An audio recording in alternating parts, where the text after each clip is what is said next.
박지원 이사장님의 환영사를 제가 대독하도록 하겠습니다. 먼저 이번 국제회의에 세계적 스컵과 전문가 선생님들을 모시게 되어 매우 기쁘게 생각합니다. 특히 외국에서 멀리 한국에까지 방문해 주신 교수님들께 깊은 감사의 말씀을 드립니다. 또한 이번 한선 2023 국제회의를 공동으로 주최해 주신 세계지역학회와 주재우 교수님께도 감사의 말씀을 드립니다. 본회의를 빌어 먼저 한반도 선진화 재단에 대한 간단한 소개 말씀을 드리겠습니다. 한반도 선진화 재단은 공동체 자유주의 정치인에 입각해 2006년 9월 설립되었습니다. 한반도 선진화 재단은 대한민국을 세계적 선진국가로 발전시킴과 동시에 한반도 통일에 기여하고자 설립된 국내의 대표적 민간 싱크탱크 연구기관입니다. 2006년 설립된 이후 한반도 선진화 재단은 수많은 연구 보고서와 정책 보고서를 출간해오고 있습니다. 특히 재단이 발행하는 한선 브리퍼는 다양한 이슈에 걸쳐 깊은 관점과 정책 대안을 제공해주는 보고서로 한국이 선진국가로 발전하는 데 기여하고 있습니다. 이러한 연구 보고 성과는 한반도 선진화 재단이 명실공히 대한민국을 대표하는 민간 싱크탱크로의 위상을 유지하는 데 표적과 같은 역할을 하고 있다고 자부하고 있습니다. 한반도 선진화 재단은 현재 자유민주주의 국가들이 직면하고 있는 새로운 도전들에 대한 각별한 관심과 우려를 가지고 있습니다. 자유민주주의 질서와 체제를 위협하는 수많은 도전 요인 중 한국을 포함한 동아시아 공동체를 심각하게 위협하고 있다는 문제가 바로 중국의 권위주의 체제와 팽창 정책 때문이라 생각합니다. 중국은 현재 자유민주주의와 국제 규칙 기반 자유 질서에 대한 중대한 위협 요인으로 떠오르고 있습니다. 더 나아가 중국은 우리가 경험하지 못했던 새로운 전쟁 방식인 정치전을 자유민주주의 국가들을 상대로 감행하고 있습니다. 한반도 선진화 재단은 이러한 위협 요인에 대한 심각한 문제의식을 공유하면서 세계지역학회와 오늘 국제회의를 개최하게 되었습니다. 저는 오늘 한반도 선진화 재단의 국제회의가 세계적 스카들과 정책 담당자들, 외교관, 언론인, 그리고 자유시민들이 모여 생산적인 소통을 이어가는 플랫폼을 제공할 것이라 믿습니다. 그리고 오늘 회의에 발표해 주실 석학분들은 우리가 경험해보지 못한 중국의 새로운 위협에 대해 심도 있는 분석과 이에 대응하기 위한 방안에 대해 건설적인 제안을 해주실 것이라 믿습니다. 자유민주주의에 기반한 건강한 국제 질서와 법치를 유지하는 길은 결코 쉽지 않습니다. 자유와 법치, 인권을 최고의 가치로 여기는 우리가 온 마음을 다해 힘써서 지켜야 하는 이유가 바로 여기에 있습니다. 자유는 공짜가 아닙니다. 저와 한반도 선진화 재단은 이번 회의를 통해 자유를 향한 우리의 여정에 작은 주춧돌 하나를 놓고자 합니다. 자유와 민주주의를 향한 우리의 신성한 여정에 여러분의 축복과 함께 보호가 함께하기를 기원합니다. 감사합니다. 저는 사회를 맡은 국립외교원 김현욱 교수입니다. 오늘 중요한 주제로 이렇게 세미나를 열게 됐는데 많이 와주셔서 감사드립니다. 1세션의 주제는 China's Political Warfare and the Crisis of Liberal Democracies, 중국의 정치전과 자유민주주의의 위기라는 주제를 가지고 세션을 시작을 하도록 하겠습니다. 저희 세션의 이제 두 분의 발제자, 모셨습니다. 첫 번째 발제자는 클라이브 해밀턴 교수님, 현재 호주 찰스 스튜어트 유니버시티에서 부총장 겸 교수를 맡고 계시는 분이죠.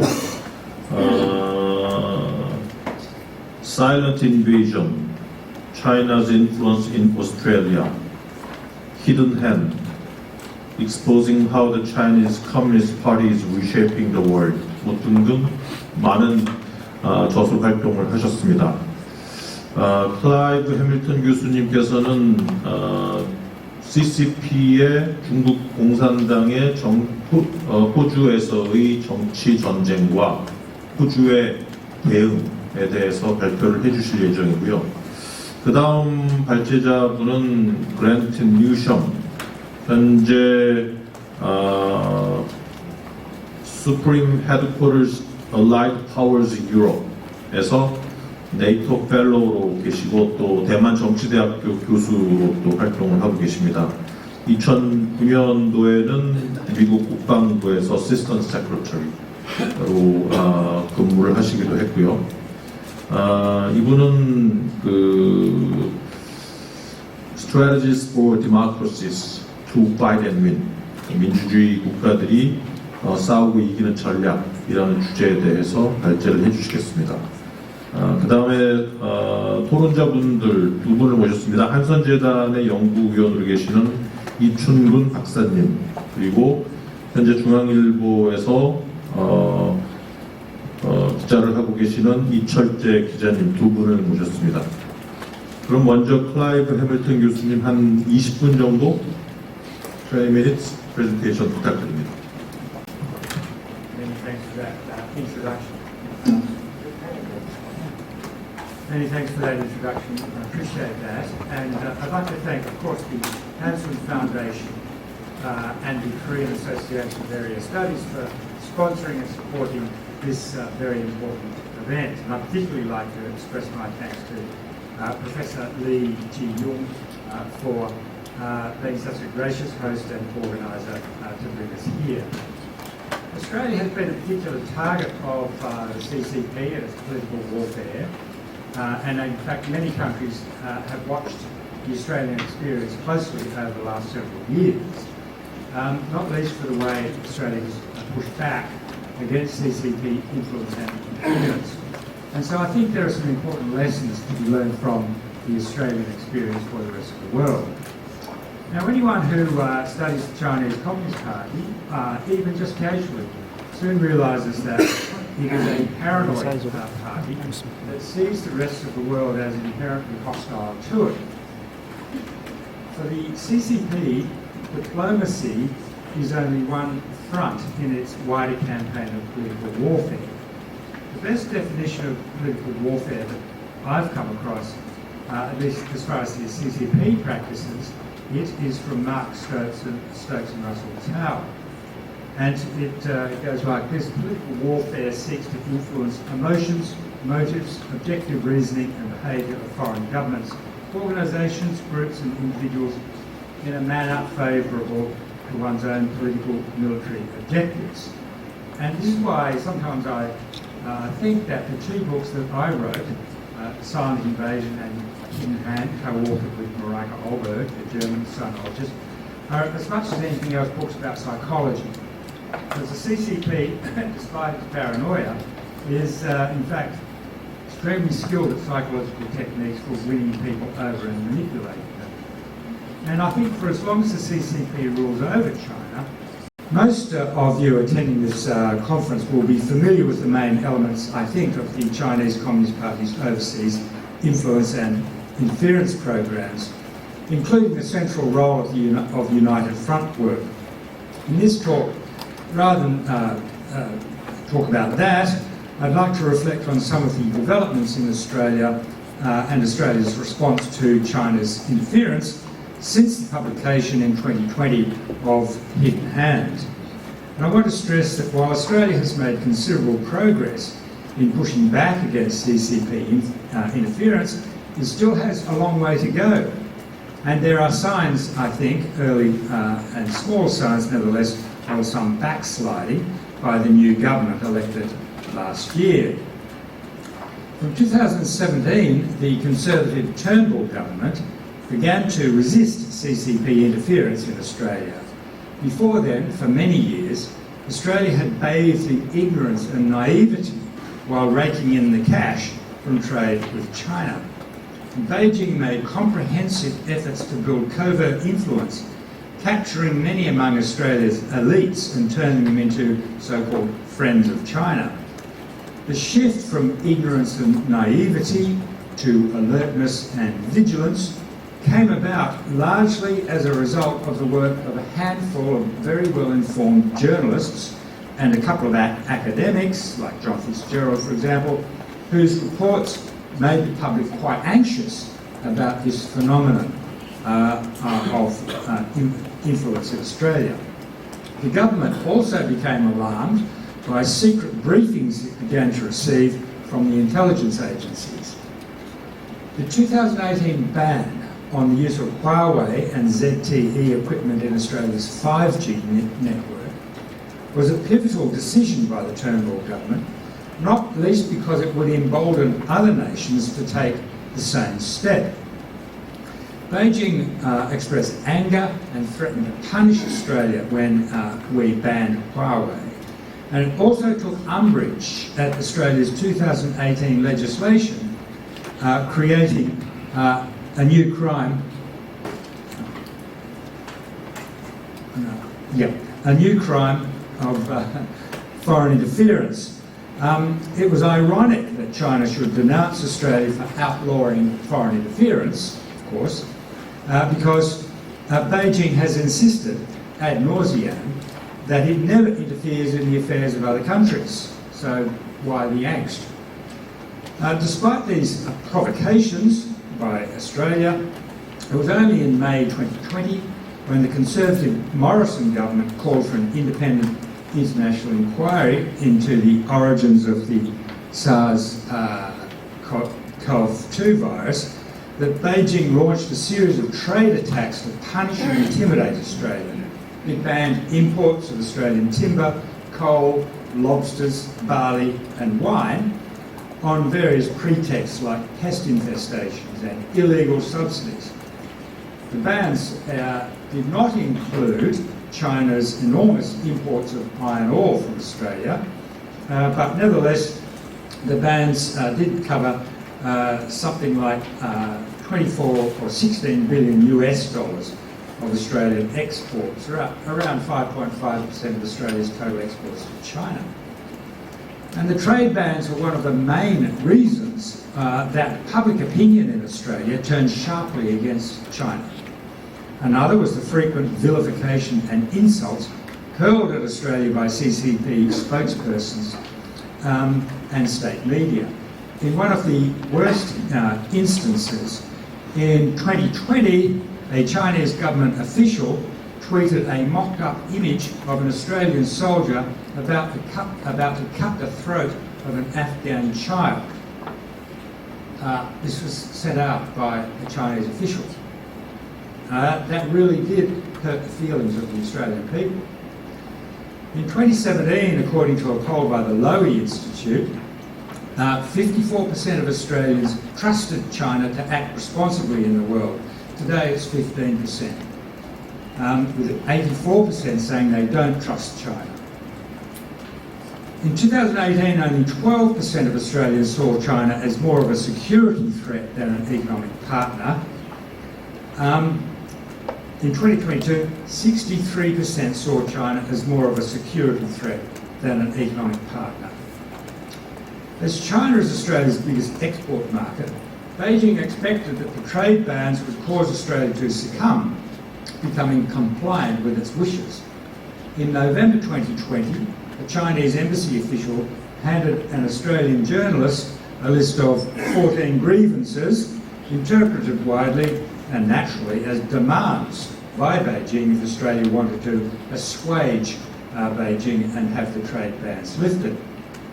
The list urged the Australian government to allow Huawei into the 5G network, repeal the foreign interference law, permit Chinese companies to invest in critical infrastructure, stay silent on human rights abuses in Xinjiang, and stop accusing China of cyber attacks. Oh, and the government also, according to the 14 grievances, should curb media reporting that is unfriendly to China. Go figure. In applying economic coercion, Beijing was relying on political leaders in Australia going weak at the knees in the face of China's might. But it was also betting on its strategy of mobilising Australian business leaders to pressure the government to capitulate.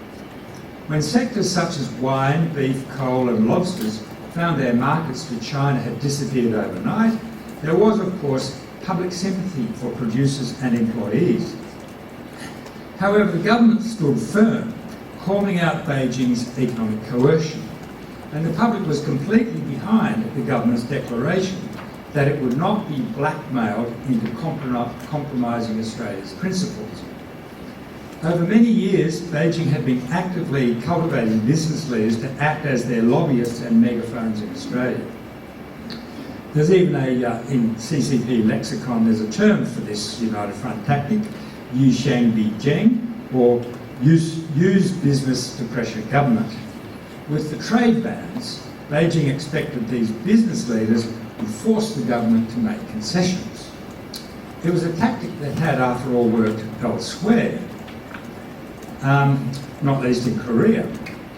But during the trade bans, which were universally condemned across Australian media and in social media, business leaders found their pro-China lobbying less effective, and they became sensitive to being called out on social media as stooges or even traitors. Producers in the sectors affected by the bans were forced to seek markets for their products elsewhere, and most of them did so successfully. In practice, the companies affected by Beijing's trade bans have proven to be more resourceful and resilient than expected, finding ways to remain viable. There are some exceptions, not least in the lobster industry. Some of them have now developed strong markets in other countries. The business community in Australia now understands, or at least ought to understand, pretty thick if they don't, that when they become too dependent on China for sales, they take the risk of being used by Beijing for the purposes of economic coercion. They also know that if they become caught in the crossfire, then they only have themselves to blame if they haven't adopted hedging strategies. And so they can't expect Australian taxpayers to bail them out if they haven't prepared for the possibility that they will be caught up in Beijing's political warfare. So Australia refused to be coerced by the economic blackmail and diplomatic bullying, which sent a powerful message to the rest of the world. And now, 3 years later, Beijing, using spurious excuses, is lifting the bans. In other words, Beijing has backed down. The lesson of Beijing's trade bans is that nations that refuse to kowtow to Beijing can expect some economic pain, but that if they stand firm, they can prevail. And they can expect to receive a great deal of moral, if not economic, support from other nations. Apart from the impact on Australia's economic resilience, Beijing's economic coercion has also motivated Australia to develop closer security and defence alliances, notably the AUKUS Pact, the reinvigoration of the Quad, and of course Australia is pursuing actively closer security ties with Japan, South Korea and with Europe. Despite everything I've said, the CCP's covert influence and interference in Australia is unrelenting. The chief of the Australian Security Intelligence Organisation, ASIO, our foremost intelligence agency, recently said that his agency is noticing that more Australians are being targeted for espionage and foreign interference than at any other time in Australia's history. And in this speech, Mike Burgess picked out for special mention as those being targeted he picked out judges and journalists as targets of CCP influence operations. And he referred to a person he did not name, but called the lackey, who had drawn up, quote, a list of influential journalists for all expenses paid visits to China. Mike Burgess also said that senior people in business, academia and the bureaucracy have been putting pressure on him, on ASIO, and the government to back off from its investigations of China's espionage and interference. These people believe, he said, that whatever China is doing is no big deal. Clearly then, China still has powerful supporters among Australia's elites, as well as among the left-wing intelligentsia, of which I'm a member, I might say. Influential appeasers in the Australian business community are concentrated in particular in the mining industry and in the university sector. Universities have probably been the most resistant sector in Australia to accepting that they have a problem with CCP influence. Beijing has been particularly successful at cultivating loyal advocates in the state of Western Australia, which is heavily reliant on exports of iron ore to China. Iron ore exports were exempted from the trade bans because China's economy depends on them very heavily, and Chinese companies have invested quite heavily in mining operations in Western Australia. Over the years, the political and business elites in Western Australia have become captured by CCP influence activity. The powerful mining magnate Andrew Forrest, Australia's second richest person, is close to Beijing and has repeatedly advocated in its interests. He has dismissed Australia's political leaders' statements about the threat from China as scaremongering. Another powerful businessman in the state is media mogul Kerry Stokes, who enriched himself further by selling heavy equipment to the mining industry in Australia and China. He had the Caterpillar franchise. He also owns the Western Australia's dominant newspaper, the West Australian, as well as its most prominent television station, Channel 7. And both of those have taken positions at odds with Canberra's tough stance on China. They've taken the CCP line on issues such as the South China Sea, and Stokes himself is reputed to be a personal friend of Xi Jinping. In short, Western Australia's political, business and media elites have been captured by Beijing and seem to be caught in some kind of Stockholm syndrome. In the months after Beijing imposed trade bans on some Australian exports, the state's Premier, Mark McGowan, pressured the federal government to give ground to Beijing, accusing the Australian government of being reckless. It wasn't Beijing being reckless and intimidatory, but it was the Australian government being reckless. And he called on the Australian government to repair the relationship, in other words, capitulate to Beijing's wishes, blaming Australia for Beijing's actions. The Labor Party now governs in all but one state in Australia, Tasmania, as well as federally, of course. In addition to Mark McGowan in Western Australia and Victorian Premier Dan Andrews, there are influential voices within the Labor Party urging a more accommodating approach to China. Perhaps most prominently, former Prime Minister Paul Keating is the most strident supporter of the CCP in Australia, quite unashamedly. He said the CCP government in China is the best government in the world, full stop. He periodically launches rancorous attacks on those who believe Australia should not allow itself to be absorbed into Beijing's sphere of influence. Keating retains considerable power or influence within the Labor Party, and he had many admirers in the general public, and senior journalists in the media at times amplified his voice. For example, he was invited to the most prominent media platform to address the National Press Club, where he launched a vitriolic attack on Penny Wong, for example. And of course, whenever Keating goes to China, he's greeted by the CCP as an old friend, much like Henry Kissinger is. Perhaps more insidious and worrying than Keating's harangues and his behind-the-scenes arm-twisting of Labor Party colleagues, and also more insidious than pressure from pro-China billionaires, some senior bureaucrats and political leaders in Canberra continue to misunderstand the objectives, the mindset and the behaviour of the CCP. The Federal Labor Party government, elected in May last year, does show signs of reverting to the old view that if we are nice to China, China will be nice to us. And so it was a blunder when, in April this year, the Australian government suspended its case against China in the World Trade Organisation because of China's crippling tariffs on barley imports from Australia. Beijing, a few months ago, agreed to review the tariff, implicitly promising that to lift it, which actually did this month.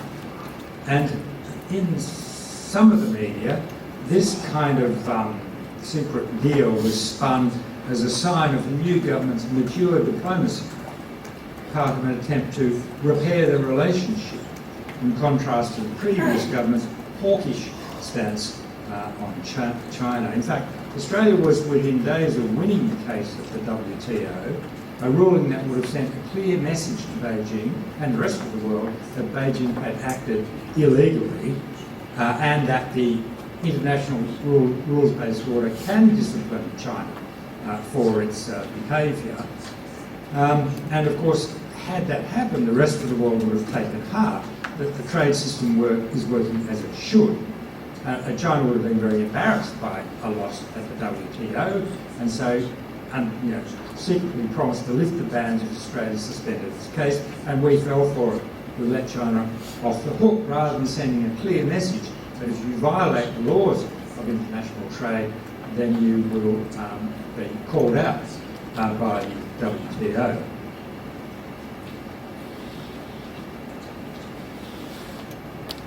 Unfortunately, Australia's Foreign Affairs Department continues its policy of, in effect, appeasing Beijing, or at least some elements within the department do.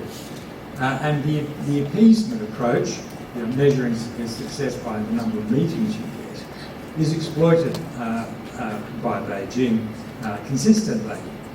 Elements in the department seem to adhere to what we now know as a naive view that, quote, mature diplomacy and being reasonable will encourage Beijing to change its ways. I mean, we know that doesn't work. That's not in the nature of the CCP as an organisation.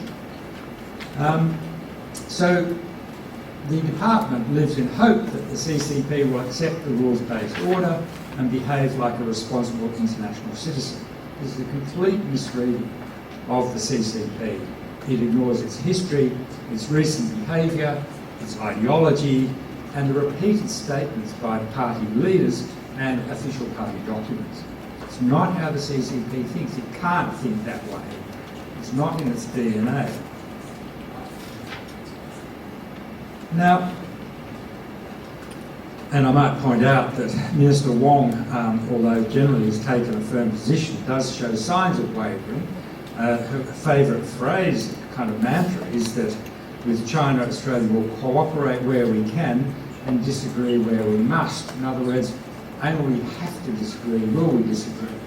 And so there are all kinds of situations where we ought to disagree as a middle power that has principles and sticks to human rights, where we should be calling out Beijing's more scandalous behaviour, such as the imposition of bounties on the heads of Hong Kong democracy activists in Australia and elsewhere. As I suggested, in addition to Western Australia, CCP United Front activity has been highly successful in Victoria. And I think these events in those two states, which I can't detail, demonstrate the success of Beijing's United Front work at the subnational level. when Canberra became a more unfriendly place a few years ago to CCP influence and interference activity, it began to put more emphasis on its influence activity in Australian states and indeed in Australian cities. And has had considerable success in the states I've mentioned and a couple of other places like Tasmania and the Northern Territory. And as Maraka Olberg and I explained in Hidden Hand, friend and friendship means something quite different in CCP parlance and in practice. For the CCP, friends are those who've been persuaded or co-opted into speaking and acting in the interests of the party and often against the interests of their own countries. Any Chinese association or organisation that has the name friend or friendship in it, or has that word in its name, is almost certainly a CCP United Front group. A civil society group in China, if there were one independent of the government, could not put the word friend or friendship in its title. It just wouldn't be permitted. So I'd like to mention, before wrapping up, another important avenue of subnational United Front operations that's often neglected, and I think is particularly germane to South Korea, and that is sister city relationships. In most countries, a decision to enter a sister city partnership is made by a municipal council or a city government. In China, the process is coordinated by an organisation you'll see kind of top right there, known as the Chinese People's Association for Friendship with Foreign Countries, the CPA-FFC. Now, masquerading as a non-government organisation, the CPA-FFC is the primary people's diplomacy agency of the Communist Party's foreign influence program. Now, formally, it's administered by the Foreign Affairs Department in China, but in practice, it's controlled by the Central Committee of the party. And this organisation has responsibility for exercising influence over subnational governments, also over parliamentary friendship groups like the Korea-China Parliamentary Federation, a United Front operation, and China Friendship Associations.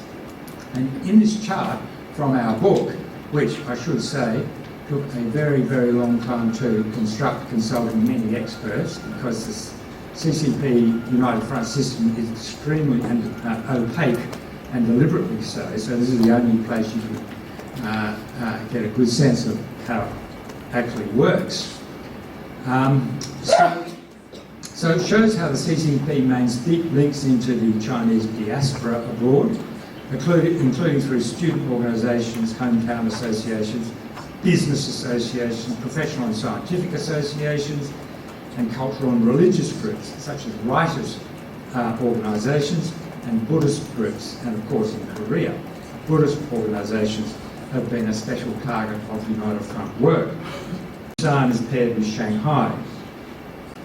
After building personal relationships with mayors and governors, often over some years, the CCP or its influence agents can weaponise the sister city agreement when a foreign city plans an activity the CCP doesn't like, such as if someone in their city wants to host the Dalai Lama. And powerful mayors can be used to put pressure on the central government to accommodate Beijing's demands, which has happened in the United States and Canada. There's some prominent cases. The CCP, and one last factor here, the CCP knows that some top national leaders begin their political careers in city or provincial politics, and so they can be won over early by the CCP through linkages like sister city relationships. Let me finish then by skipping a couple of sections of the paper, all which is in the booklet, and just mention 5 lessons from the Australian experience that the ROK might like to consider. The first one is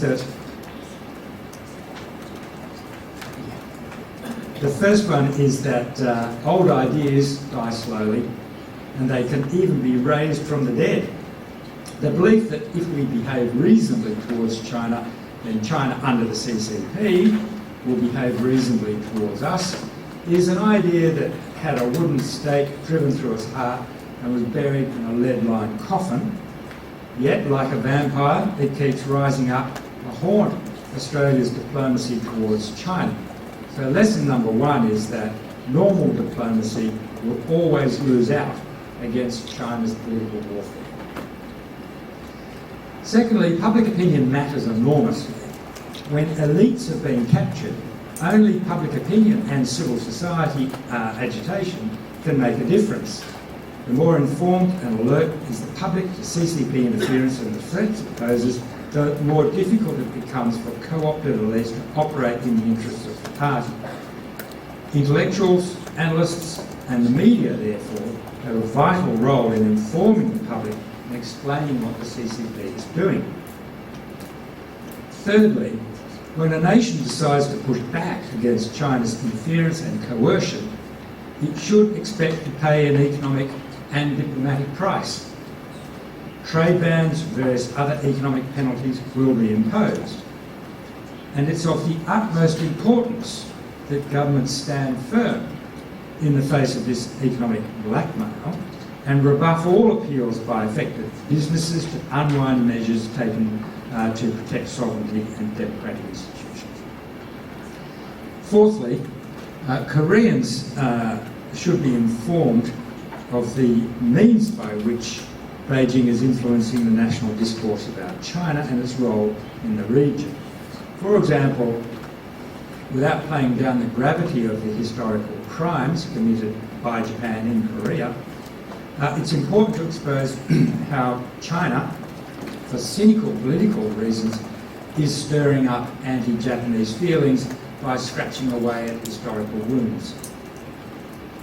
And finally, winning the contest against CCP influence requires a long march through the institutions, to borrow a phrase from Gramsci. The evidence shows that over the years, the CCP has acquired deep influence in some of the most important institutions: universities, cultural organisations, diasporic communities, business organisations, and of course the media. Neutralising CCP influence in these institutions requires sustained work and pressure from governments and civil society. So, although more advanced than most countries, Australia is still a long way from solidifying our new China vigilance to the point where we can be confident of rebuffing the CCP's attempts to bend Australia to its wishes. Indeed, the work, I suggest, will never be completed as long as the CCP rules China. Nations that value their freedoms, therefore, must gird themselves for a long struggle. Thank you very much.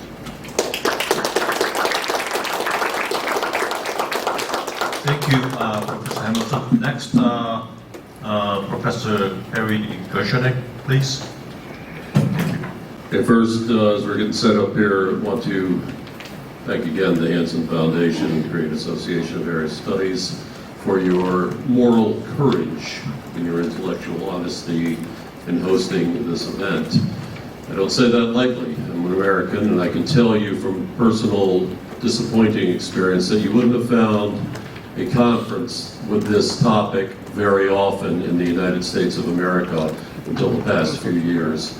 And that was because, again, of everything that you've heard, the political warfare that has been markedly successful in my country, that has infiltrated academia, the think tank world that I lived in. So all of us are emerging at this point. All of us are awakening, probably on a similar timeline. It's recent. We used to be pretty good at political warfare. That's how we won the Cold War, the first Cold War. We're still in a Cold War. But we lost it because we thought we won in 1991. Korea, Taiwan, a lot of countries represented here, y'all shut down your U.S. information agency equivalents, your capabilities to detect, deter, counter, and defeat political warfare from communist countries, and we totally ignored the People's Republic of China, still survived, and still kept its original intentions that didn't shield very, very cleverly from us. Deng Xiaoping was famous for running around the world looking cute, short, in a cowboy hat, and everybody thinking, oh, you know, how wonderful China's going to be now. At the same time, he's telling us that, hey, in China, we're just hiding our capabilities and we're biding our time, but when the time comes, we're going on the offensive, and so the time has come. It came more than a decade ago. So, again, thank you for hosting this, and I'll take it from here with what I came to talk about. I'm a stand-in.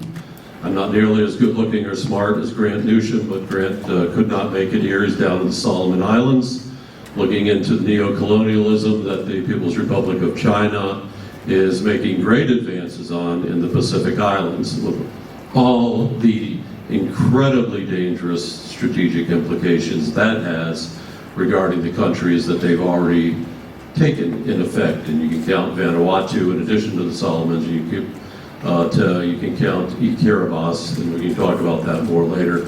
But that's where Grant is, and so he's unable to be here today. So I will take a different approach in his time and give you a little bit of a way to think about political warfare. Hopefully expand your perception of it. Everybody here has a foundation.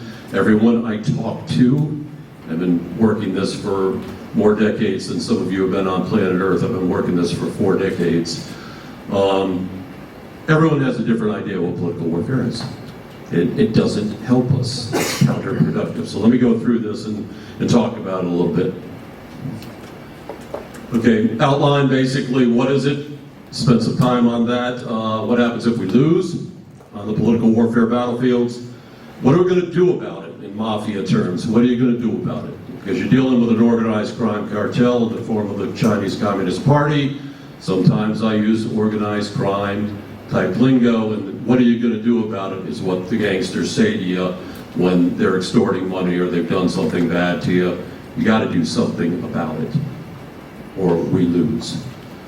Then we'll have a little bit of discussion. Now, I've given you more slides than I have any time to talk over, but the whole idea is you walk out this room with the slides. They're mainly self-explanatory. They're mainly standalone. All right, this is a sense of political warfare that goes back before the CCP took control of China. But this is what they play on, the sense of national humiliation, and that's what this reunification is about. This imagined empire that China supposedly was. This map has been used to arouse the KMT, to hypernationalism, and the CCP. Notice where Korea is in that? It's inside China. Notice where Singapore is in that. It's within the confines of what they see in their imagined geographical construct. It's within China. So you can look at how thrilled India is with this map that they show. But it will always be, it's in our core interest to, 1, get Taiwan, 2, get the Senkakus in Japan, 3, get Lake Michigan, whatever, because it's always been Chinese since ancient times. So this is what they're going for ultimately. This is as good a map as any to show what their imagined territory is and the basis for much of the political warfare. Next slide. So the goals here, won't go into, you can read pretty quickly, but basically Chinese political warfare serves the party. That's all it is. It's to keep the Chinese Communist Party in power. The next is it's to achieve regional and global hegemony. There's a little more complex than that, but in a nutshell, that's it. So we're trying to establish a baseline through its standard strategic planning concepts. Start with a goal. What are their objectives? What are their strategies? What are their tactics? So I'm trying to build that case now by starting with a very simplified version of their goals. Guiding framework, as you heard from Dr. Hamilton, protracted struggle. Democracies aren't good at that. We elect people every so many years. We get tired out. We want to change the channel on the TV. We want a different movie next week, okay? Not that way with the CCP. They're in it for the long haul, very Maoist, nothing new in that, but it's a protracted struggle. We have to understand, because we have to build the knowledge, the foundation, everything that you need from their policies, doctrine, resources to fight this. If you don't go into the fight knowing it's a long haul, you're going to get worn down, you're going to get demoralized, you're going to quit. So the people in this room know it's a tough fight and it's long.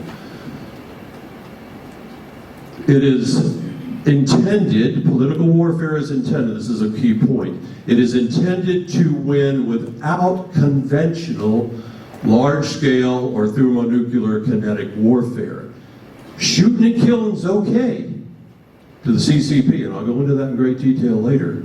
But the point is, they want to win not so much without fighting, they want to win without us fighting back. Just throw in the towel, we quit, it's too hard, it's too long. So that's how they want to win. It's not so much, but the title of my book was China's Plan to Win Without Fighting. Yeah, thank you. Oh, high tech, you got me. It doesn't work. Okay, I walk up and point. Okay, it doesn't work now? Okay. Oh. It had a button, who would have thought? Okay, so they want to win without us fighting back. This quote, think about it. They want you to do on your own volition what they want you to do. You don't have to be told. And we see so many of that in academia, I see a lot of that in the US government. And our business, just do what you're supposed to do without being told. Next slide, please.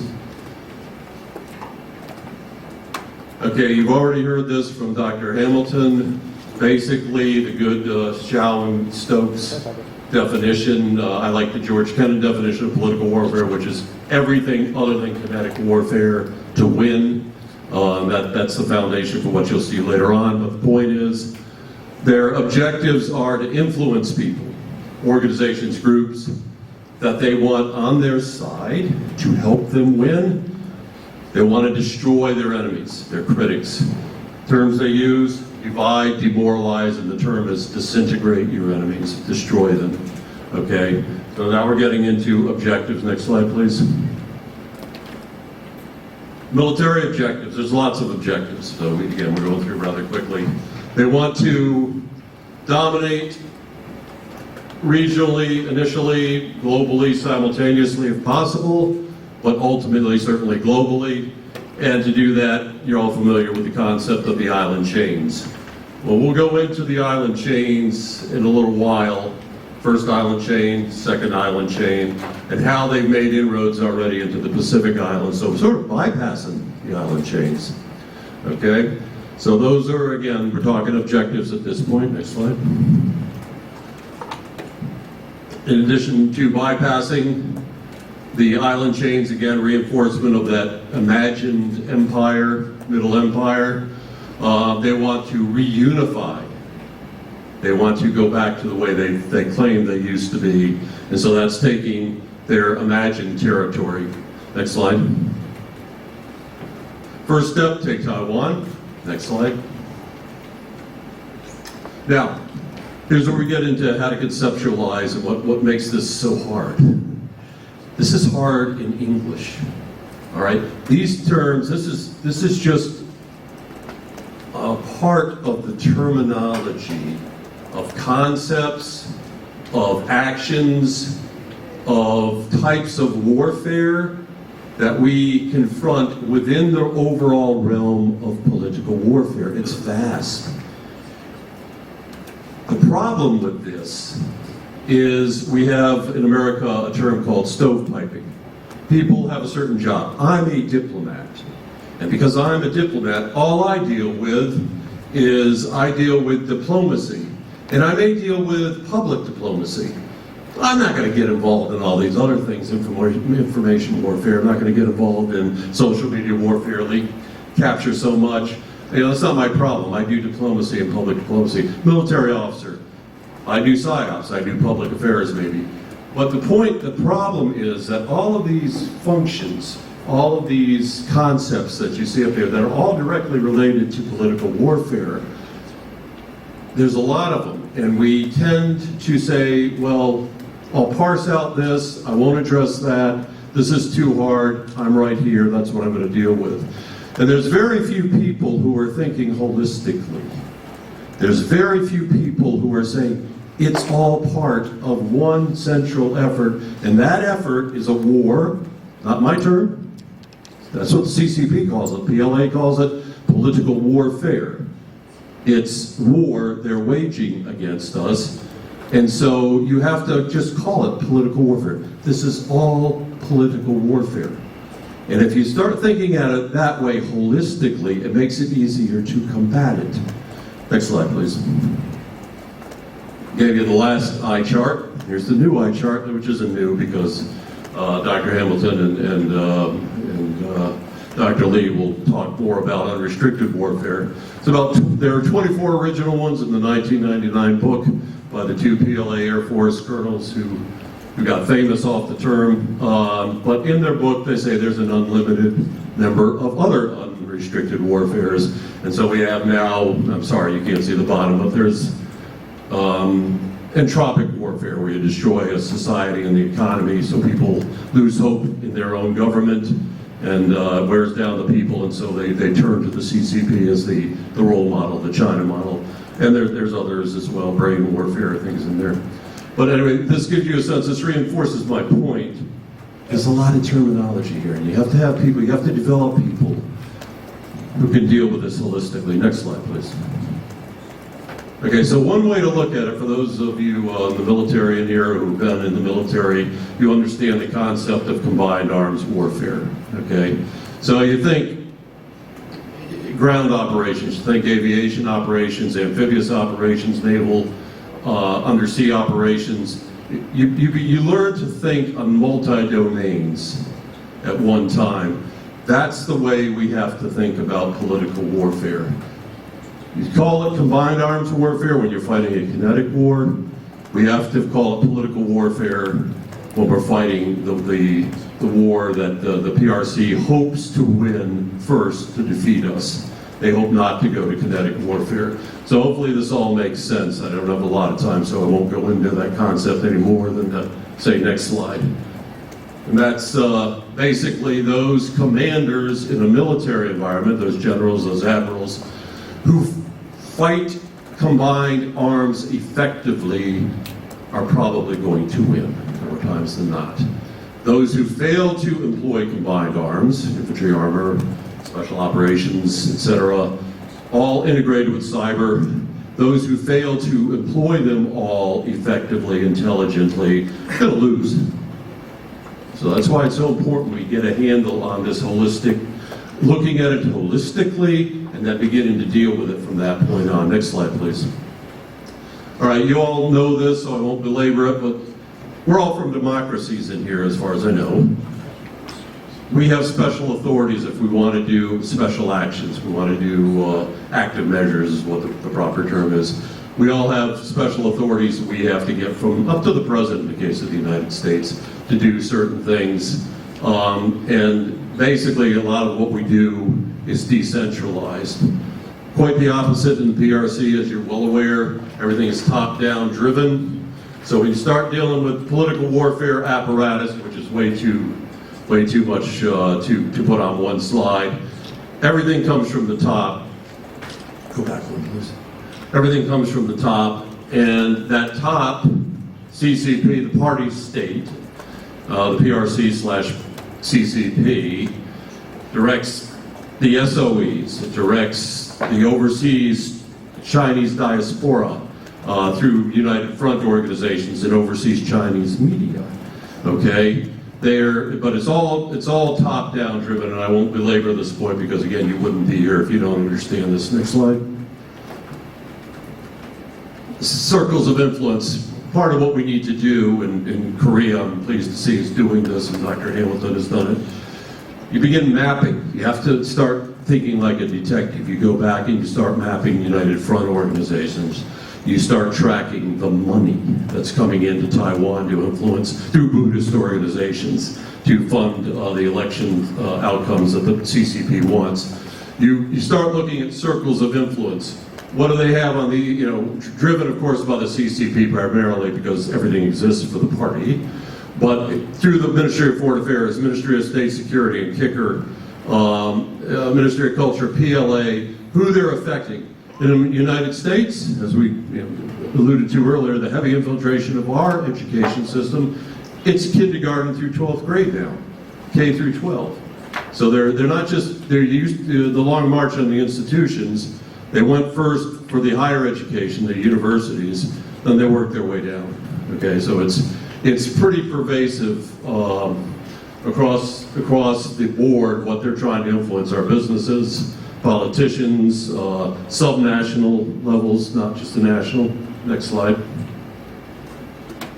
PLA political warfare, worth a close look, because I imagine they're doing the same thing in South Korea that they're doing in the United States. They're co-opting retired admirals, co-opting retired generals through an organization called KFIC and other ways, infiltrating the thought processes in our National Defense University and our command and staff colleges. That's why I meet generals, colonels, who've graduated from there and said, yeah, we were taught a very soft view of China. We were not taught about political warfare. These are good people.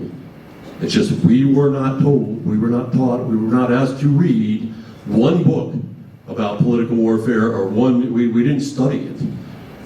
You can understand the implications of that, and you can understand why. I understand why, because I've been on the inside of that beast.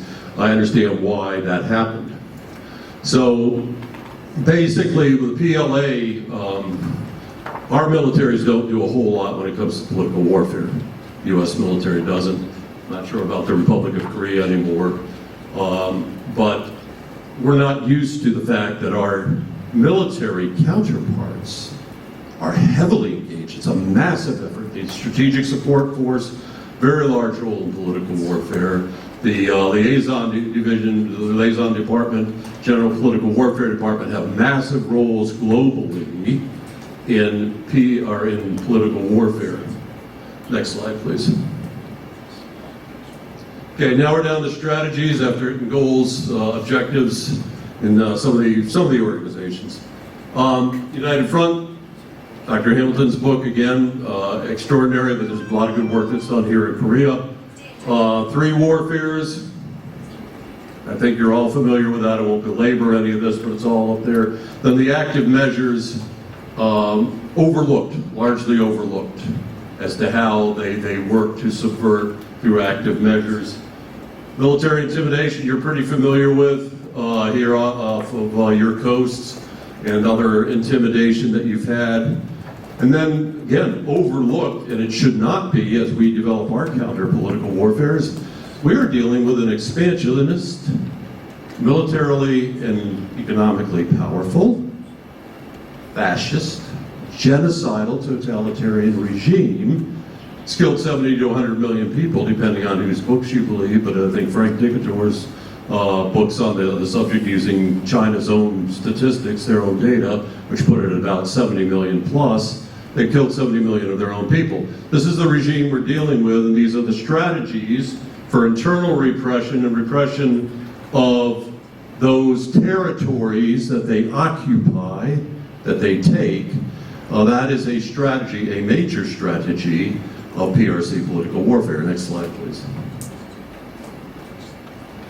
All right, again, United Front we've already talked about, and so I won't belabor this point. You understand United Front here in the Republic of Korea and in every other country represented here, so I won't beat that to death.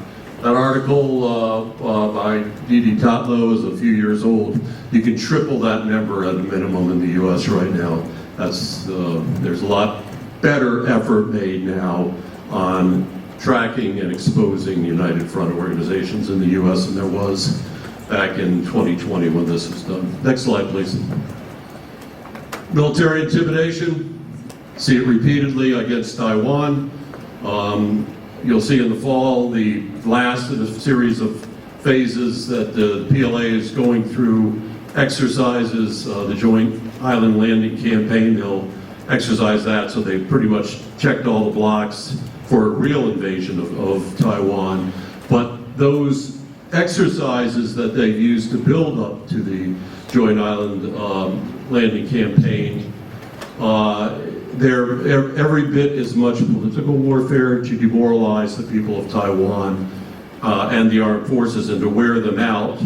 They have to respond each time there's an air incursion, each time there's a major exercise, wear out the aircraft, wear out the other platforms in Taiwan. That psychologically demoralizes the forces, the Army, Navy, the Marines, and the Air Force. So that's political warfare as much as it is preparing to go to war, okay? And again, working with Russia, again, that whole psychological dimension is pretty important too. We don't have time. Next slide, please. I come from, been in different countries in Southeast Asia where the host countries help disappear dissidents from Hong Kong. They help capture them when they come in on airplanes, and they make Uyghurs disappear in the middle of the night to be sent back to China.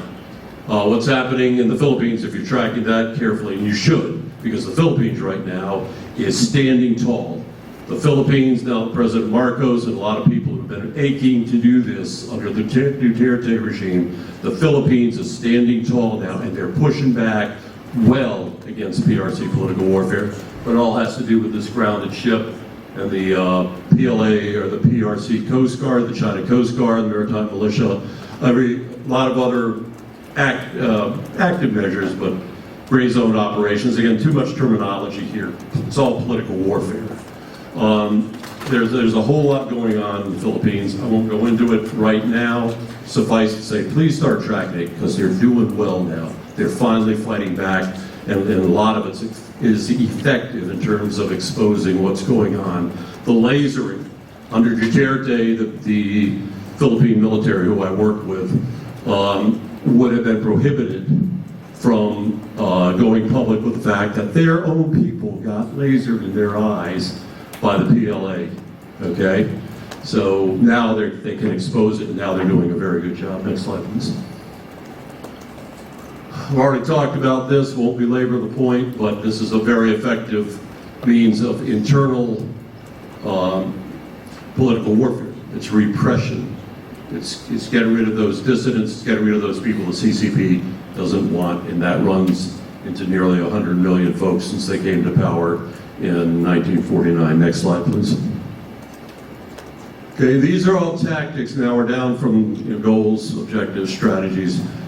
Now we're down to tactics, techniques, and procedures. And so you look up there, everyone in this room can recognize from your own country, whether you're Republic of Korea or from any other country represented here, I would guarantee you everyone in this room can look up there and say, oh yeah, nothing new, but the academic infiltration, since I am now in this phase of my life in South Korea. Cyber attacks, again, nothing new. Media warfare. We need to focus on this more as well, every bit as much as academic war, academic filtration and subversion. We need to work on this because that's how our people, that's how our citizens learn. They learn through the news media, they learn through movies, they learn through television. That's all part of media. PRC is very good at manipulating news media.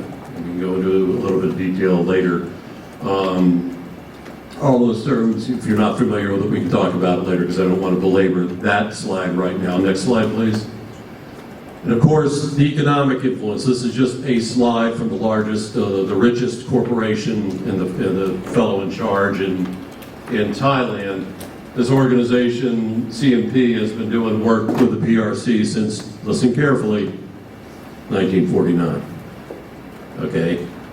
Now, we had this thing called the Cold War. We had a 30-year civil war that the CCP initiated against the Kingdom of Thailand.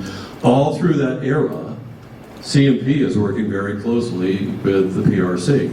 And so now it's one of the richest organizations, or it is in fact, if you see the last, who the billionaires are in Thailand. And this is all their network. Every one of these people in the family are tied into these cooperative agreements and other agreements with PRC organizations, okay? So again, very complex, but this is the kind of mapping, this is the kind of investigative capability that I think is a common theme of everyone who'll speak to you. We need to get better at this stuff. Next slide, please.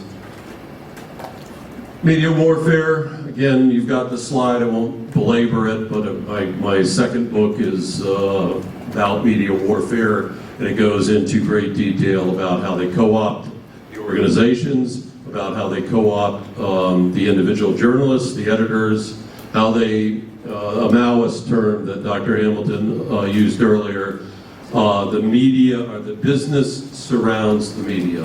Remember the Civil War in China, the people surrounded the cities, okay? The country surrounds the cities, and then you take the cities.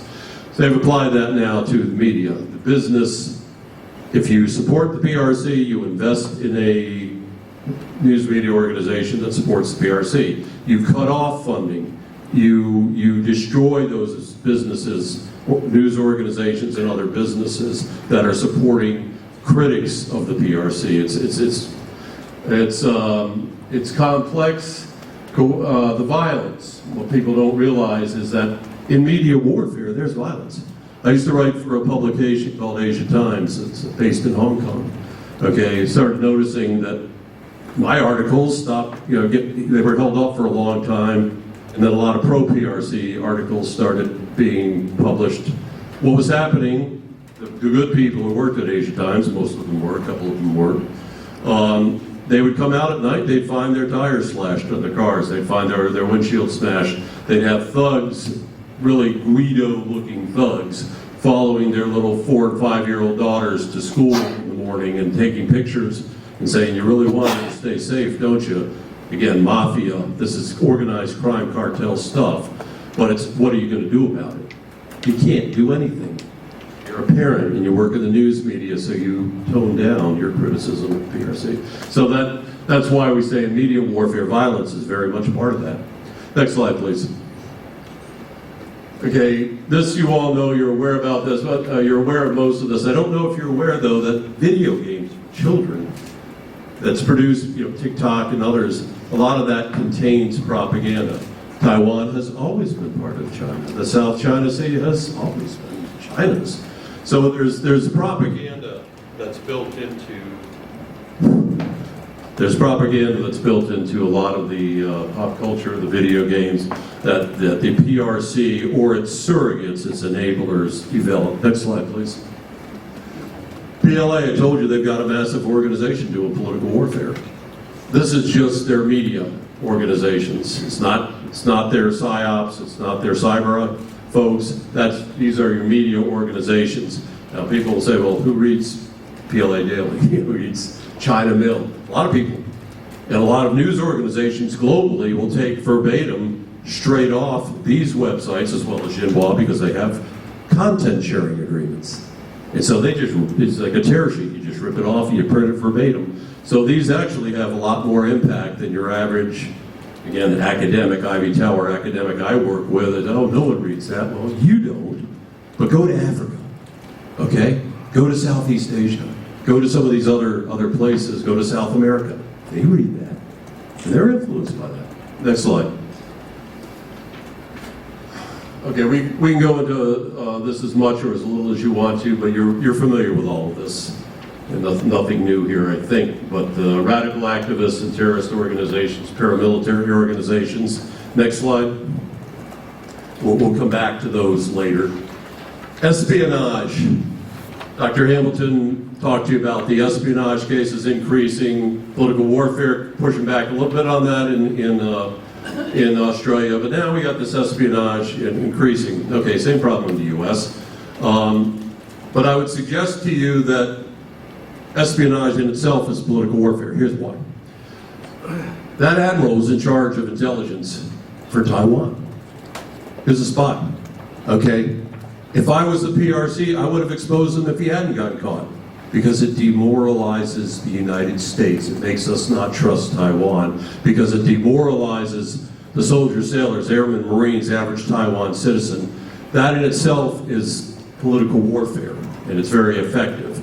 The fact that they have agents exposed, like the most recent one that's taking up the time of my friends in Taiwan Ministry of Defense right now,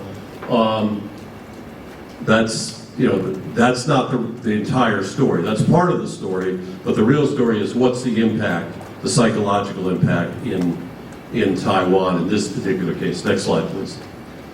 radical anti-military pro-PRC groups. Legislation is important. And I seem to be joking about, but I'm not. There's a point here. This is in Japan. These are against the U.S. military bases in Japan. Okay, these protests.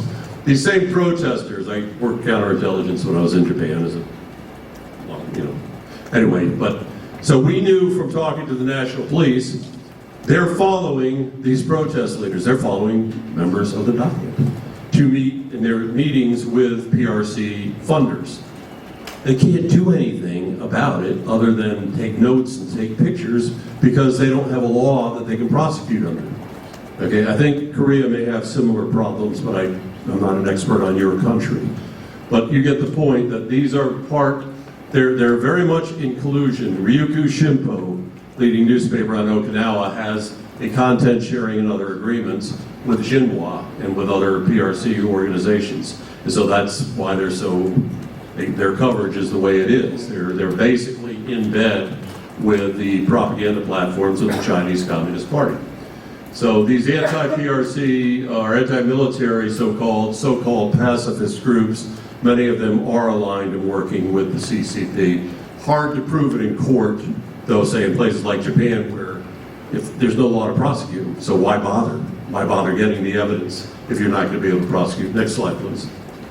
Okay, I'll go through these quickly, but most people who understand the history of the Cold War in Southeast Asia understood the history of civil wars, revolutionary wars that Mao initiated. The coming down of the DPRK, Kim Il-sung coming into, trying to take over Korea, that was instigated or at least supported by Mao and of course Stalin. But Mao was put in charge, in agreement with Stalin, of starting revolutionary wars all around Southeast Asia. People I talk to who should know better think, oh, that all ended with the end of the Cold War. No, it didn't. No, check what's going on. Myanmar has the United Wa State Army. It owns territory the size of the country of Belgium.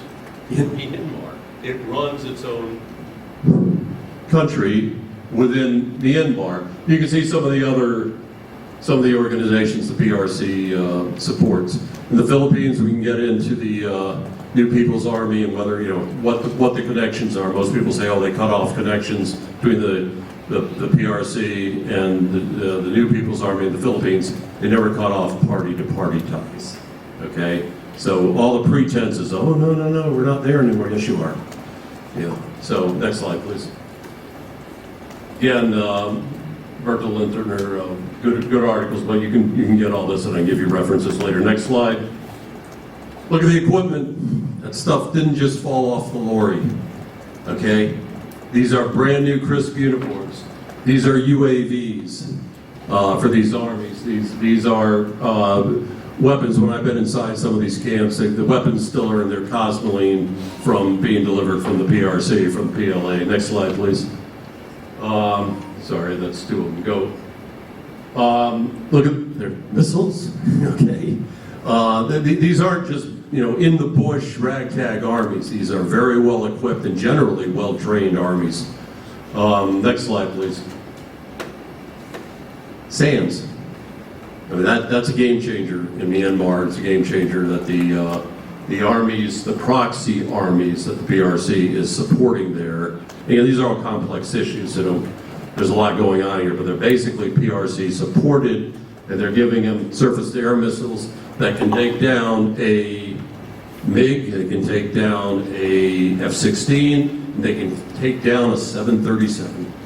Okay? It's the same missile that can kill them all. Next slide, please. Security companies that the PRC has started to protect their assets in Africa and Pakistan, etc. They're all former SOF, Special Operations folks, most of them are, MSS. These are very effective proxy armies as well. We'll go into that later if you're interested. That book is useful. Next slide, please. BRI, Clive, Dr. Hamilton and Mark have written extensively on that. And I quote him here at the risk of making him blush in front of you, but this is a good quote.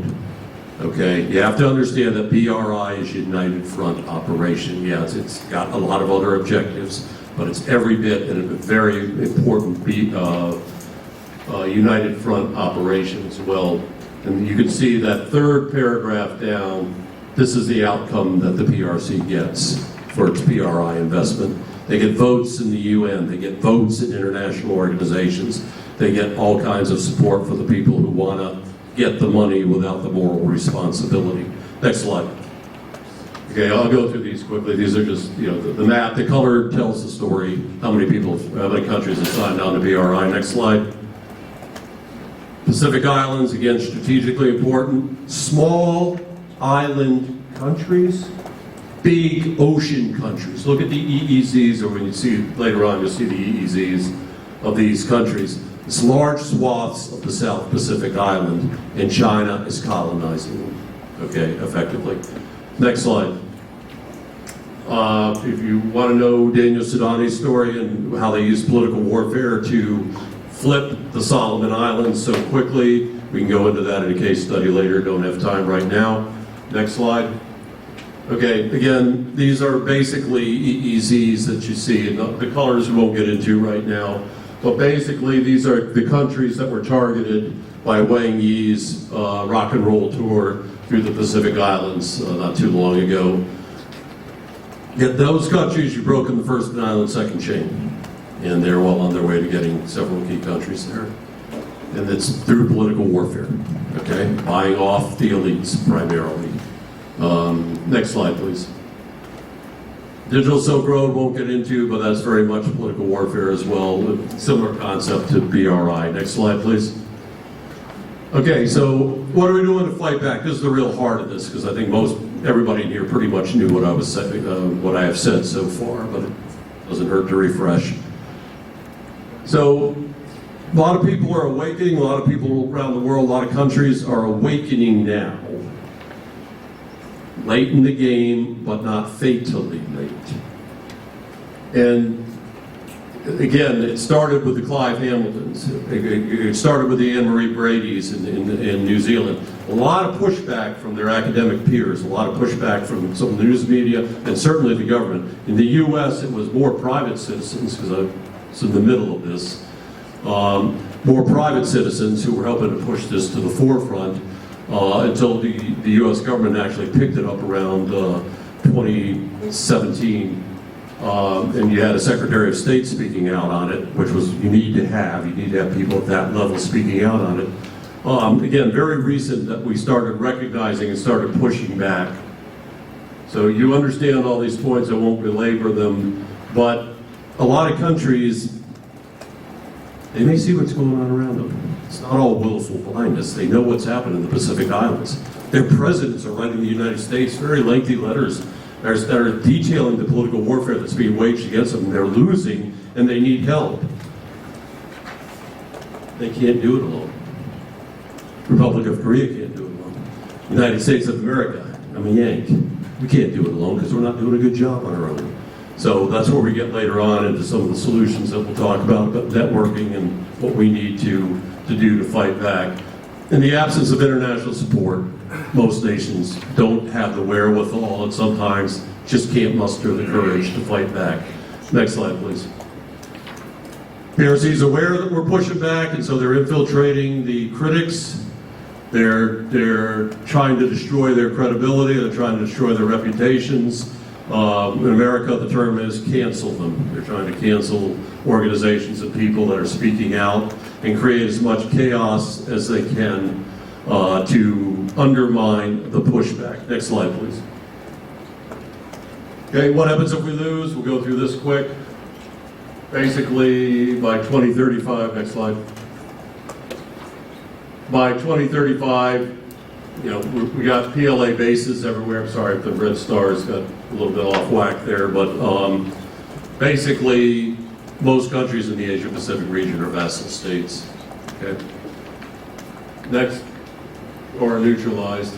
That's why I wrote the book. My book looks different than the one in Hangul that Dr. Lee and his fantastic organization printed, but thank you, Doctor. But the point is, that's why I wrote this book, is to start fighting back. Explain the problem, but don't just admire the problem. That's not enough. You have to come up with solutions. We have to fight back, or we're going to lose. Next slide, please. This book is well on media warfare, so just showing them to let you know there's other references in addition to the fantastic papers and other works that are being done in the ROK. Next slide, please. Okay, I'm not going to go into the recommendations because I'm out of time, number one.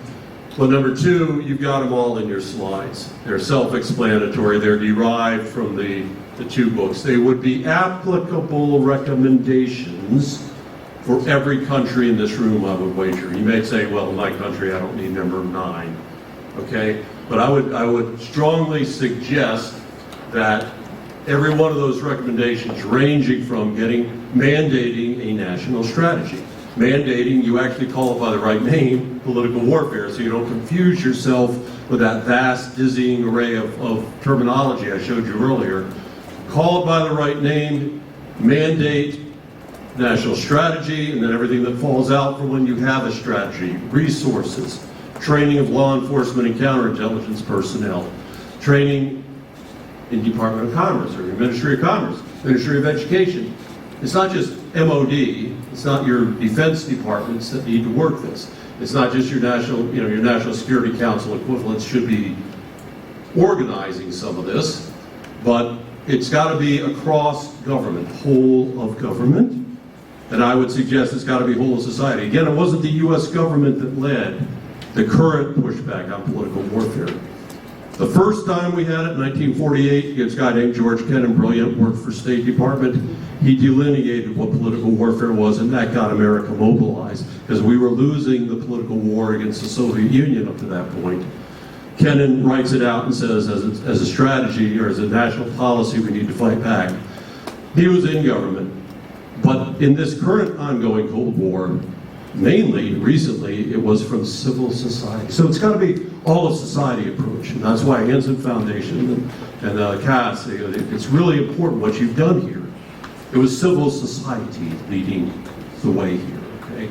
Governments, you can work with them, that's great, but at certain times the government may veer away and stop the fight for political reasons. You've at least built capacity in your society to continue to stand up for your sovereignty, your democracy, and your freedom. Next slide. Go to the end. Last slide. And with that, I will relinquish the microphone. Hopefully we'll have questions later. Thank you. 자, 그럼 시작하겠습니다. Hello everyone. Let me start session 2 from now. My name is Byung-Bak Park and I'm a moderator of this session. The title of this session is China's Political Warfare and its Threat to East Asian Democratic Countries. Now we have 2 presenters and 2 discussants. First speaker is Professor Kerry Goshiane. He's a well-known author of the book titled Political Warfare. And second presenter is Professor Lee Ji-yong, who is famous in Korea for research on China's influence expansion. And also we invited 2 experts as a discussant. The first discussant is Dr. Lee Chang-hung, and second discussant is Professor Cho Hyun-gyu. Both of them is a very famous research expert in the military research field. Then now I will give my microphone to Kerry Goshiane, Professor Kerry Goshiane. All right, we're going to talk real quick about 2 case studies. It's important we benchmark. As you know, we benchmark, we find out what's happening in other countries, and we exchange. A lot of countries were getting attacked, didn't realize same things happening to other countries, didn't recognize what was happening. So the benchmarks that Dr. Lee and the Hansen Foundation and set up here is a very good it's a very good opportunity for us to see what's happening elsewhere. Okay, so we've already talked about this, about the imagined territory that is in the minds of the Chinese Communist Party that they want to claim, and they'll use any ruse to get the territory. It doesn't matter if it was historically China's or not. They want the resources like the Himalayas. They want the water at the top of the world. They want the ice. They want the resources there. They want the resources in the South China Sea. So you could contrive archaeological political warfare. You go out and you pretend you found archaeological artifacts that show that China was there for thousands of years, and so we own the South China Sea. Well, again, we've already talked about in their mind, in their contrived political warfare justifications for taking territory. This plays a big role. And we already talked about the island chain, so I'm going to move quickly through there. Taiwan case study. As I said earlier, the idea is that Xi Jinping is not saying anything new, that the PRC has said that they were going to, they wanted to take Taiwan, even though historically you can't really prove that that Taiwan was really part of China for more than a couple of decades. And it's about the same justification you could use if you're from Italy to say that we need to resurrect the Roman Empire, because at a certain point we owned something for a few decades. We need to go get England again. You get the point. It's nonsense, but this is what they're using to hyper-nationalize internally and to convince the fence sitters. The fence sitters are those who haven't decided which side to join, and then those who they might coerce to go along with them or entice to go along with them in their effort to take Taiwan, to annex Taiwan. That's not reunify, it's annex. All right, so main themes: demoralize and disintegrate the society, demoralize the people, disintegrate the economy, disintegrate the social fabric, disintegrate the democracy that is Taiwan in different ways. Why? Yeah, it's the geography. You got that. A lot of resources there. That got raped, incidentally, when after the KMT landed in 1945. That was what the whole massacre of 1947 was about. Was they were looting. The mainlanders came in and looted everything after Japan surrendered. And they went in. It's the resources. It's the submarine access on the east side of the island that the PLA wants. The airfields that will dominate the South China Sea. Sure, it's the geography, but it's every bit as much the fact that Taiwan is a working democracy. Think about that, people here from democracies. That poses an existential threat to the Chinese Communist Party. Chinese people do not need the jackboot of CCP oppression on their neck to govern them. Chinese people can govern themselves.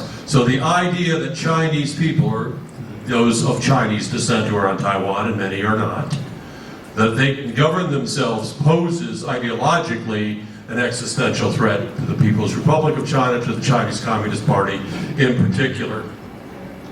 Taiwan is a test bed of political warfare. A lot of the political warfare, I would wager, that's being waged against the Republic of Korea was tried against Taiwan over time. They said, oh yeah, that works. Let's try that against South Korea. Let's try that against the United States. Let's try that against other countries that we're at war with our political warfare.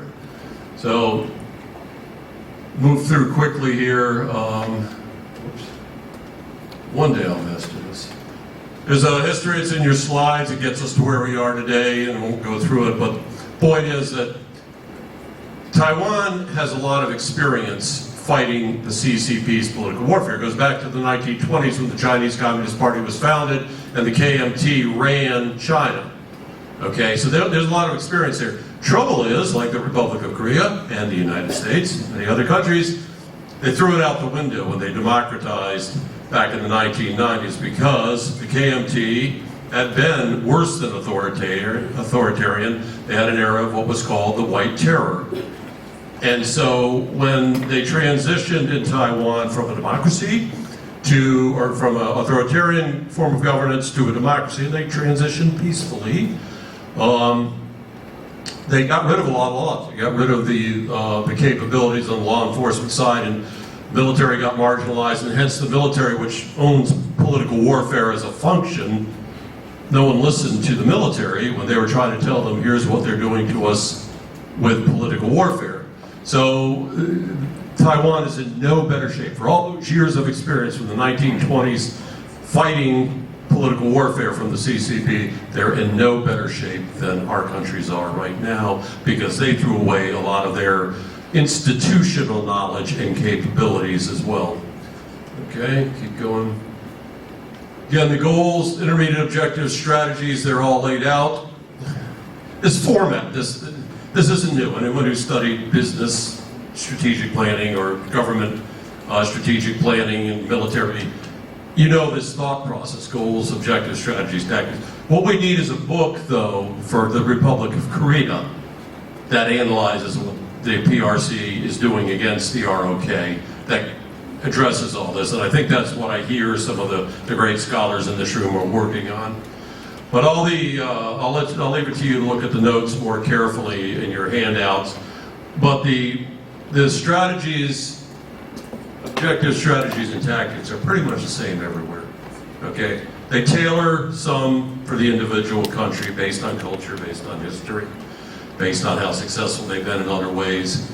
But basically it's the same strategies: three warfares, violence, economic warfare. Military intimidation is very big. And then the selected target tactics are, again, pretty much what you've seen. They are heavy intermediate warfare there. A lot of the news media and some experts I talked to at Fusingang College, which is the political warfare college there, say that the majority of the media is under some form of control by the CCP. Their economic control owned entirely, like an organization I'll show you in a minute. But basically, not many organizations, as you would hope in Taiwan, are free and independent in supporting the democracy. So they've been pretty successful with their primary audiences. Business community, same thing you have here. I can go into as much or as little of this later, but let's get through the presentation. Notice that, again, just like in the Republic of Korea, religious organizations in the form of Buddhist organizations, a lot of the same tactics, techniques, procedures. Themes might be a little different than those being used against the Republic of Korea, but basically it's one of the recurrent themes is inevitable PRC victory. Okay, join us now. Well, it's good to join us. Don't make us force you to join us. Join us voluntarily, because we're going to win in the end. Okay, so that's a recurrent narrative that you'll see, and that they're heavy into dividing society, which I know is happening here in the ROK and in the U.S. as well. Bottom one, see if this works. Yay, it does. Democracy is a corrupt Western ideal. Freedom is a corrupt Western ideal. Freedom of speech, freedom of religion. This is what they were saying in closed doors, if you go back and study the speeches that were made at the certain high-level CCP meetings over the past several decades. Now they're saying this, they would say that privately before. They don't even try to hide it anymore. Xi Jinping speeches, all their propaganda. What we stand for, democracy, freedom, human rights, rule of law, they're corrupt Western ideals. The China model is the model they want others to follow, okay? So these are themes as well, and people in Taiwan are buying into it. Some are academics, some have PhDs, and some are generals, and some are, they own news organizations. They're buying into it in some cases. Okay, we've already seen this slide earlier, but the military intimidation is designed to demoralize the people of Taiwan, to get them to vote in this next election the way the PRC wants them to vote. Surprisingly, Vice President Lai, the DPP candidate, the reason they're having the latest intimidation exercises around Taiwan, since they started this recent round of military intimidation and propaganda, Our Vice President Lai's poll numbers have gone up 7%. He's at 43% as of this morning, and his nearest one, his competitor, is down in the 20s. So it isn't necessarily working against the people of Taiwan. All right, again, we can come back to this later, but it's just how they're changing the status quo there to demoralize the people, and demoralize the military more than anyone else. Already talked about how espionage is political warfare, especially in Taiwan, but everywhere. And we've already talked about the inroads that the PRC's made in the Pacific Islands. Why is this important to Taiwan? Because a number of those countries targeted by the PRC are some of the very few countries in the world that officially recognize the Republic of China on Taiwan. Okay, so it's part of the PRC's diplomatic strangulation as part of political warfare, diplomatic strangulation. So that's why that's important. Okay, this is a simple example, but it's psyoping people through Want, which receives hundreds of millions of dollars every year from the CCP. This organization in Taiwan receives funding from the CCP every year in the hundreds of millions. But you notice that in the map of China, Taiwan is the same color as the People's Republic of China, okay? It's little things like that that do to our school kids, incidentally. They see this on TikTok, they see this and they accept that, oh, you know, Taiwan's part of China. There's no question about it. But this is the kind of thing, now Taiwan has the legislation. Taiwan is better able to take action and find stations like this that are pro-PRC. But it was hard for a long time. The media warfare, they were, PRC and CCP was winning on a lot of fronts. This is what saved Taiwan under the Ma administration. There's the president before President Tsai, who's in now. President Ma was very pro-PRC and pro-unifying, to use his word, with the PRC. It was students getting out on the streets, academics getting out on the streets and protesting that stopped, we don't have time to go into this, it was basically they stopped some suicidal legislation that the Ma administration was going to pass that would basically tear down all barriers for PRC infiltration. That's what stopped that. The anti-red media rally was just one of many examples of Sunflower Movement of people getting out in the streets and protesting, well, they could, because had they waited much longer, just like Hong Kong, those people would have been in jail, okay, or dead. Okay, this is self-evident. What the PRC wants is, without fighting, Taiwan quits. Just says, okay, unify, or we're tired of fighting. And then all the other outcomes of that, they get the terrain, they get the resources, they get the forward basing for the PLAN, the PLA Navy, PLA Air Force, and then the amphibious assault forces that they need forward deployed to further militarize the South China Sea and then reinforce with the equivalent of U.S. Marine Expeditionary Strike Groups, the Pacific Islands. They'll have the forces in Taiwan now to move forward. All right, Thailand, move to that real quick. These are countries I spent a lot of time in. Taiwan, still pushing back. Taiwan, still fighting PRC influence and getting better at it, incidentally. Thailand, not so much. This Thailand province of China is a term that their bloggers use because there's been so much tilting, especially since 2014 when the coup occurred.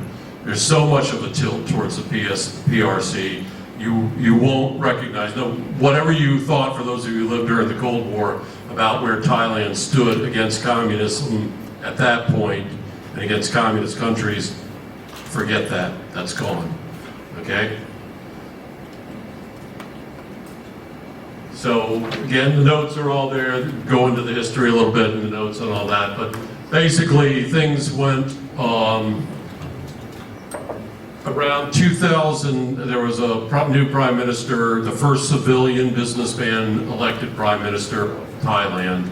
He was a Sino-Thai named Thaksin. Thaksin takes the country from maybe here's the democracies in the U.S., here's totalitarian PRC. Thailand's about right here, right now. Thaksin boasts that he has more Chinese in his Thailand cabinets than he has Thais. He goes like this on the meter towards pro-PRC. He gets kicked out in a coup in 2006, I think. And the bottom line is that that doesn't really stop the tilt. Thailand goes extreme towards the PRC, and now it's beginning to come back a little bit because they realize that now that the PRC is building a naval base in Cambodia and on the Gulf of Siam, Thailand's Gulf. There's a few other things that are going on with the Mekong River, a few other things that are making Thailand a little bit more concerned about this. So basically, everything that we've talked about, united fronts, especially business surrounding the government, the Maoist concept, business surrounding the media, Maoist concept, all that's been happening in Thailand, and you can't find, it's almost impossible to find an academic there now and a news organization that will strongly criticize the PRC. Point about Thailand, though, is the bamboo diplomacy. They're very proud of that. We bend in whatever direction the wind is blowing. Right now, the strongest wind, we believe, and I'm quoting a former foreign minister, right now the strongest wind is blowing from the north. We're bending with that wind. If next week the strong wind blows from Washington, we'll bend with that wind, because that's our history. Been little or no pushback initially from the U.S. and little or no pushback from within Thailand, incidentally, against all that's been happening. This is the outgoing prime minister. He took over as a general in the 2014 coup, but that's a very telling quote there. That was a signal to the world what they've been saying quietly behind the scenes. And they said that basically back in 2018, 4 years after the coup. China's number one with us. U.S., you no longer really matter. You're sort of down there with the rest of them. And that set off alarm bells in Washington, D.C. Finally, a little too late. They knew that things were going bad, but they didn't realize how bad they were until he did that Time magazine interview. All right, what's the outcome they want? Basically what they're getting right now, when I say they, the CCP. Basically, they want a compliant government in Bangkok. They want a government that'll make them, help them to get people who are critics in Thailand, people that will help support them in the UN, people who will help them support them in ASEAN, and so far that's good. But again, there's pushback within the Royal Thai government. There's still a debate going on there. So all of this you'll recognize that we've talked about before. We can go into as much detail or as little as we have time for later.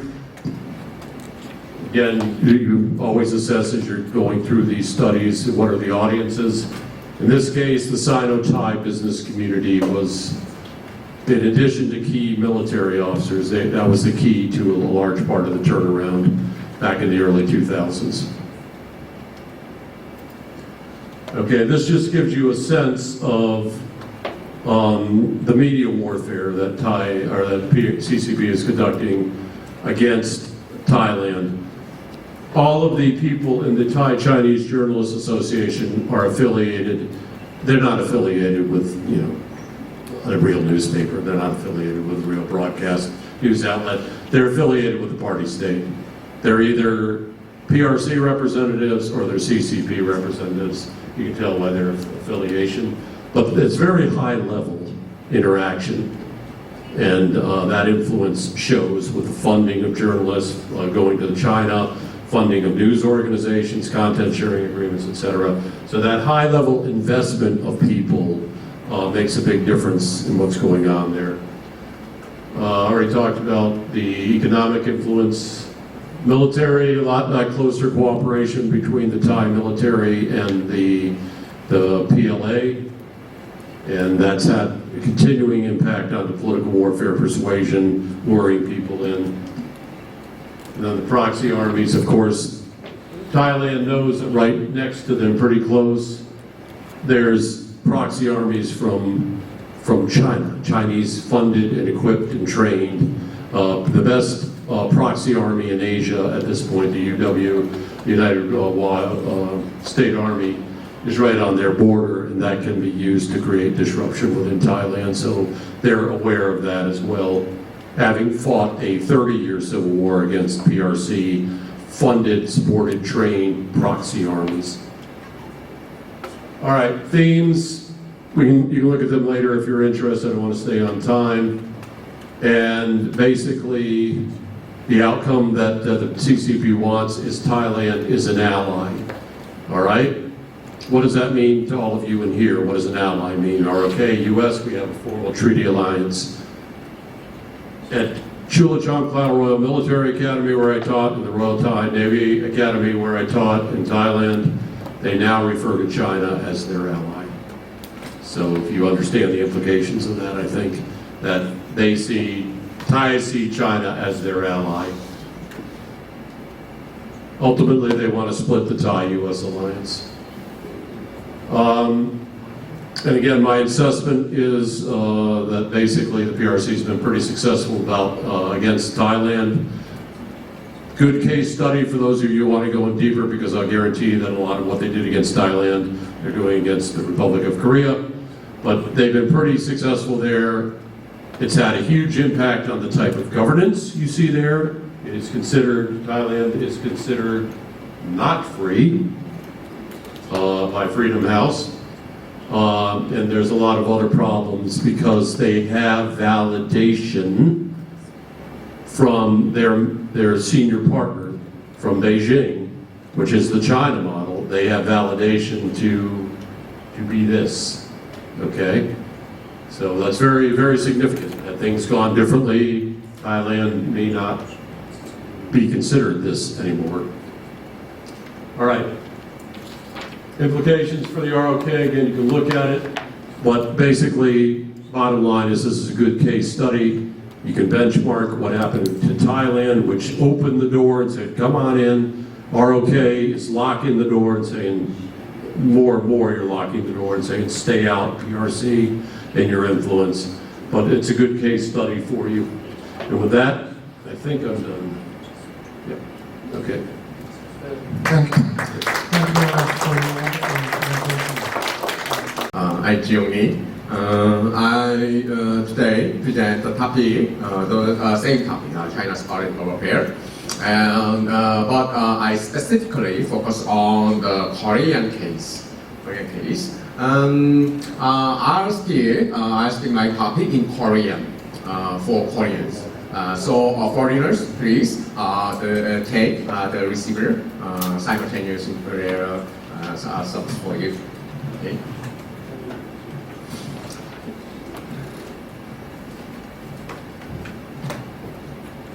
예, 오늘 회의에서 이 중국의 정치전의 각 사례들, 그래서 이 오스트레일리아 사례, 그리고 지금 태국, 그리고 대만 사례, 이러한 것들이 이제 발표가 되었고요, 설명이 되었습니다. 그리고 또 하나 이 중간에 원래 캐나다 케이스가 들어오는데 이 발표자 선생님께서 좀 사정이 생기셔서 오시고 오늘 불참하셨어요. 그래서 캐나다 케이스는 우리 자료집을 보시면 돼요.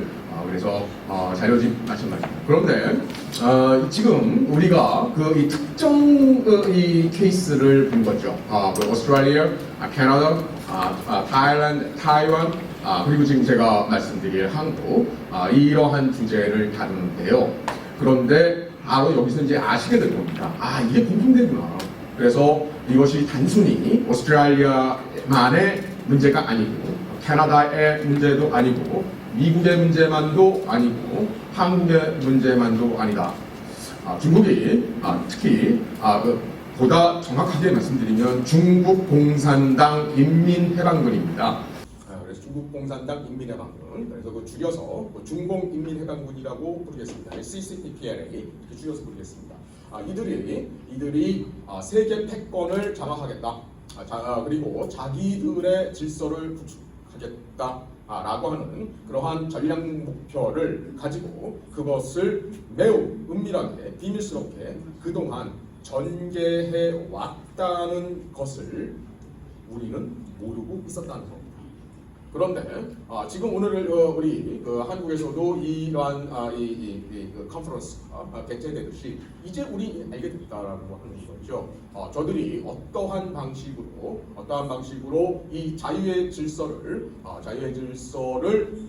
정복하고 그들의 질서 또는 이 중국 중화민족의 패권 이러한 또는 이들은 이것을 중국몽 이런 식으로 부르죠. 그래서 그런 것들이 어떻게 진행되느냐라고 하는 것에 대해서 이제 우리는 인식하게 되었다라고 하는 겁니다.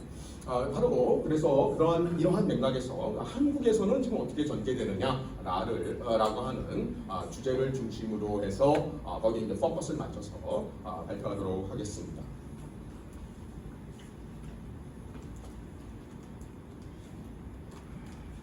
자, 이게 간단히 넘어가겠습니다. 물론 시간 제약도 있지만은요. 오늘 first session에서 우리 해밀턴 교수님과 자넷 교수님께서 워낙에 잘 정리를 해주셨습니다. 그래서 중국의 이 대전략 그리고 과연 그거를 달성하기 위한 그 정치전, political warfare가 무엇이냐라고 하는 거에 대해서 이제 우리는 잘 알게 되었죠. 그래서 이거에 대한 구체적인 설명은요, 제가 생략하고 간단히 넘어가겠습니다. 중요한 부분만 우리 한국과 관련해서 중요한 부분만 말씀을 드리겠습니다. 자, 이 중국이 방금 말씀드린 것과 같이 이 전 세계 패권을 장악한다. 그리고 이 전 세계 패권을 장악하기 위해서는 반드시 이들이 해야 하는 것이 있습니다. 궁극적으로, 최종적으로는요, 미국을 깨야 됩니다. 미국을 깨야 되고, 미국을 깨고 바로 이 전 세계 초강대국으로 올라서야 됩니다. 이건 궁극적인 그러한 목표고요. 그랬을 때 이 중국 공산당 인민해방군, 중공인민해방군은 자기들이 패권을 장악할 수 있죠. 왜냐하면 미국과 같은 초강대국이 만들어오고 밀대어오고 그 다음에 유지하고 있는 것은 바로 자유주의 질서라고 하는 거죠. 지금 우리가 살고 있는 국제 질서입니다. 그리고 국제적인 질서, 그리고 국내적인 질서. 국내적으로는 자유민주주의죠. 그런데 중국 공산당 인민해방군, 중공인민해방군은 전혀 다르다. 그리고 그거를 지키는데 가장 중심적인 세력인 미국을 깨야 한다라고 하는 겁니다. 이게 목표고요. 그리고 그거를 달성하는 과정에서 바로 이 아시아의 패권, 지역 패권입니다. 지역 패권. 이것을 자기들이 장악을 해야 되는 거죠. 그런데 아마 이른바 신형 대국 관계, New Types of Great Power Politics. 이거 혹시 들어보셨을 겁니다. 여기 계신 선생님들은요. 그런데 바로 그거의 핵심 내용이 뭐냐? 신형 대국 관계, New Types of Great Power Politics. 그의 핵심이 뭐냐면 태평양을 딱 반으로 가르자는 겁니다. 그래서 이 서태평양 이쪽 지역 아시아에서 중국의 패권을 미국이 중국의 패권을 인정해라. 그러면 우리 싸울 일 없다. 우리는 평화롭게 지낼 수 있다. 이것이 신형이다. 이것이 신형 대국 관계이고 이른바 투키디데스라고 하는 거죠. 그러니까 투키디데스의 함정을 극복하는 방법이다. 이게 핵심이에요. 그런데 만약에 당연히 미국은 양보를 하지 않지만 만약에 양보를 한다 하더라도 그러면 투키디데스의 이 트랙 함정은 극복되느냐? 아닙니다. 그 다음에 미국입니다. 그래서 그렇게 돼 있는데 제가 이 말씀을 드리는 이유는 그러기 위해선 바로 아시아에서 아시아의 패권을 또 장악을 해야 된다는 거죠. 거죠. 그것이 이제 이들이 그 이른바 2035 중간 목표입니다. 그래서 그 2035년까지 아시아 지역에 이러한 대외 관계와 관련해서요, 이러한 이 전략 목표를 이루겠다라고 하는 것이고, 이들이 궁극적으로 지향하고 있는 거, 노리고 있는 목표는 2049년, 그래서 중화인민공화국 수립 100주년입니다. 그래서 그때까지 자기들 이 중국몽 달성이라고 하는 거죠. 근데 그 전에 이 중간 목표 있는데 바로 여기서 보는 것과 같이 그러기 위해서는 아시아를 장악을 해야 되는데 바로 여기에서 이제 한국과 관련된 겁니다. 이러한 전략 목표를 달성하기 위해서 반드시 중국 공산당 입장입니다. 중국 공산당 입장으로는 한국은요, 한반도와 한국은 반드시 친중 종속화해야 합니다. 이거 여기다 놔두고는요, 절대로 이거 나갈 수가 없어요. 그래서 중공인민해방군이 한국에 대해서 어떤 목적을 가지고 있느냐라고 하는 거를 우리는 이러한 맥락에서 이해할 수 있습니다. 그래서 저들의 목적은 결국은 한반도뿐만 아니라 한국을 친중 종속 정권 국가로 만드는 것이구나라고 하는 걸 알 수가 있죠. 그런데 바로 어떻게 한국을 친중 종속 국가로 만드느냐라고 하는 겁니다. 무력으로요?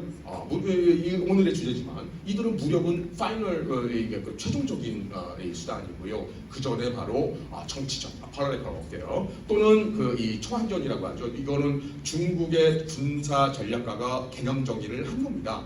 자기들이 초한전, 영어로는 Unrestricted Warfare 이런 식으로 개념 규정한 거죠. 그래서 초한전이라고 불러도 되고요.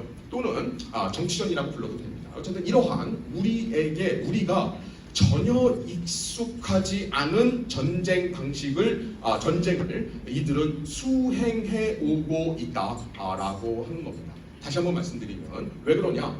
바로 자기들의 전략 목표 세계 패권, 중국몽, 차이니스 드림, 그리고 그거를 하기 위해서는 아시아 패권, 그리고 아시아 패권을 장악하기 위해서 한반도, 한국 반드시 장악해야 된다라고 하는 거죠. 그래서 이러한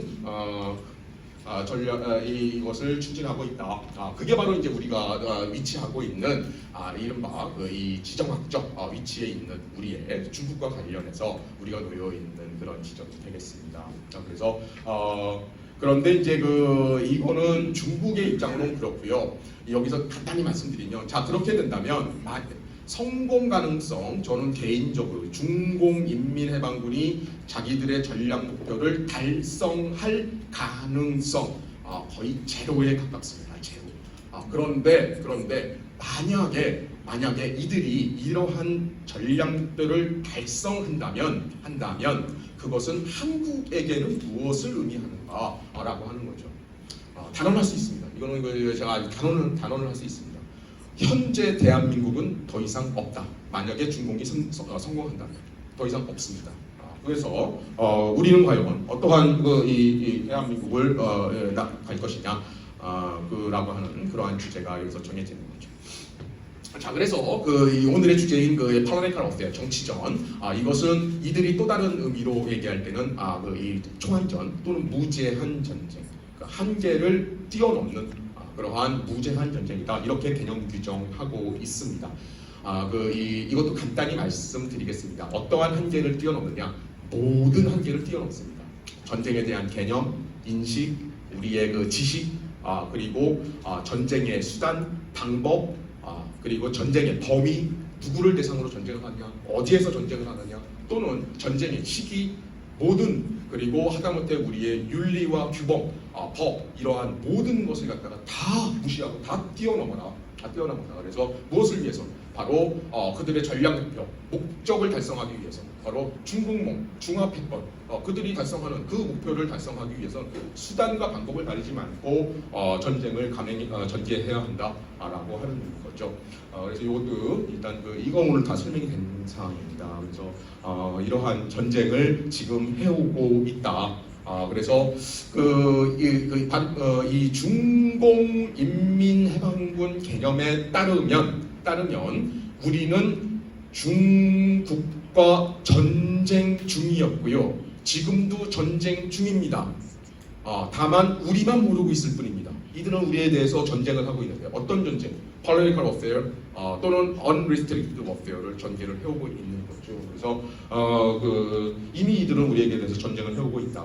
자, 그러면 이것도 역시 이제 오늘 이 정치전에서 설명한 것과 같은 여러 가지 어떠한 그 정치전의 내용은 무엇이 있느냐라고 하는 거죠.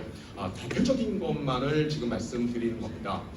첫 번째 이제 그 통전, United Front War, 통전 잘 아시죠? 북한의 통전국 가장 파워풀하지 않습니까? 중국 공산당 마찬가지입니다. 통전, 그래서 통일전선부입니다. 그래서 통일전선 공작이라고 부릅니다. 그래서 통일전선 공작, 그리고 정치공작전.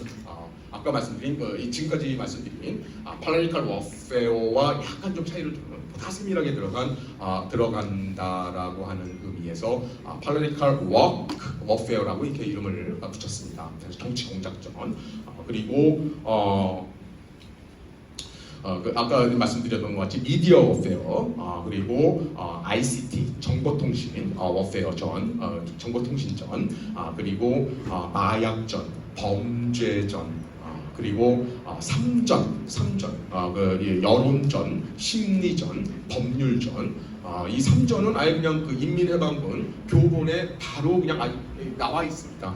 나와 있는 그 삼전, 그리고 투자전, 그리고 이거 지방에 대한 우리 그 투자 있지 않습니까? 그래서 그걸 거점을 장악하는 그것이 이제 우리에게 나타나는 것이 이른바 그 차이나타운 뭐 이런 것들이 있죠. 그래서 그런 것들도 사실 여기 다 포함됩니다. 그래서 이러한 무수히 많은 그러한 전법 어페어를 이게 동원해서 공격을 해오고 있다.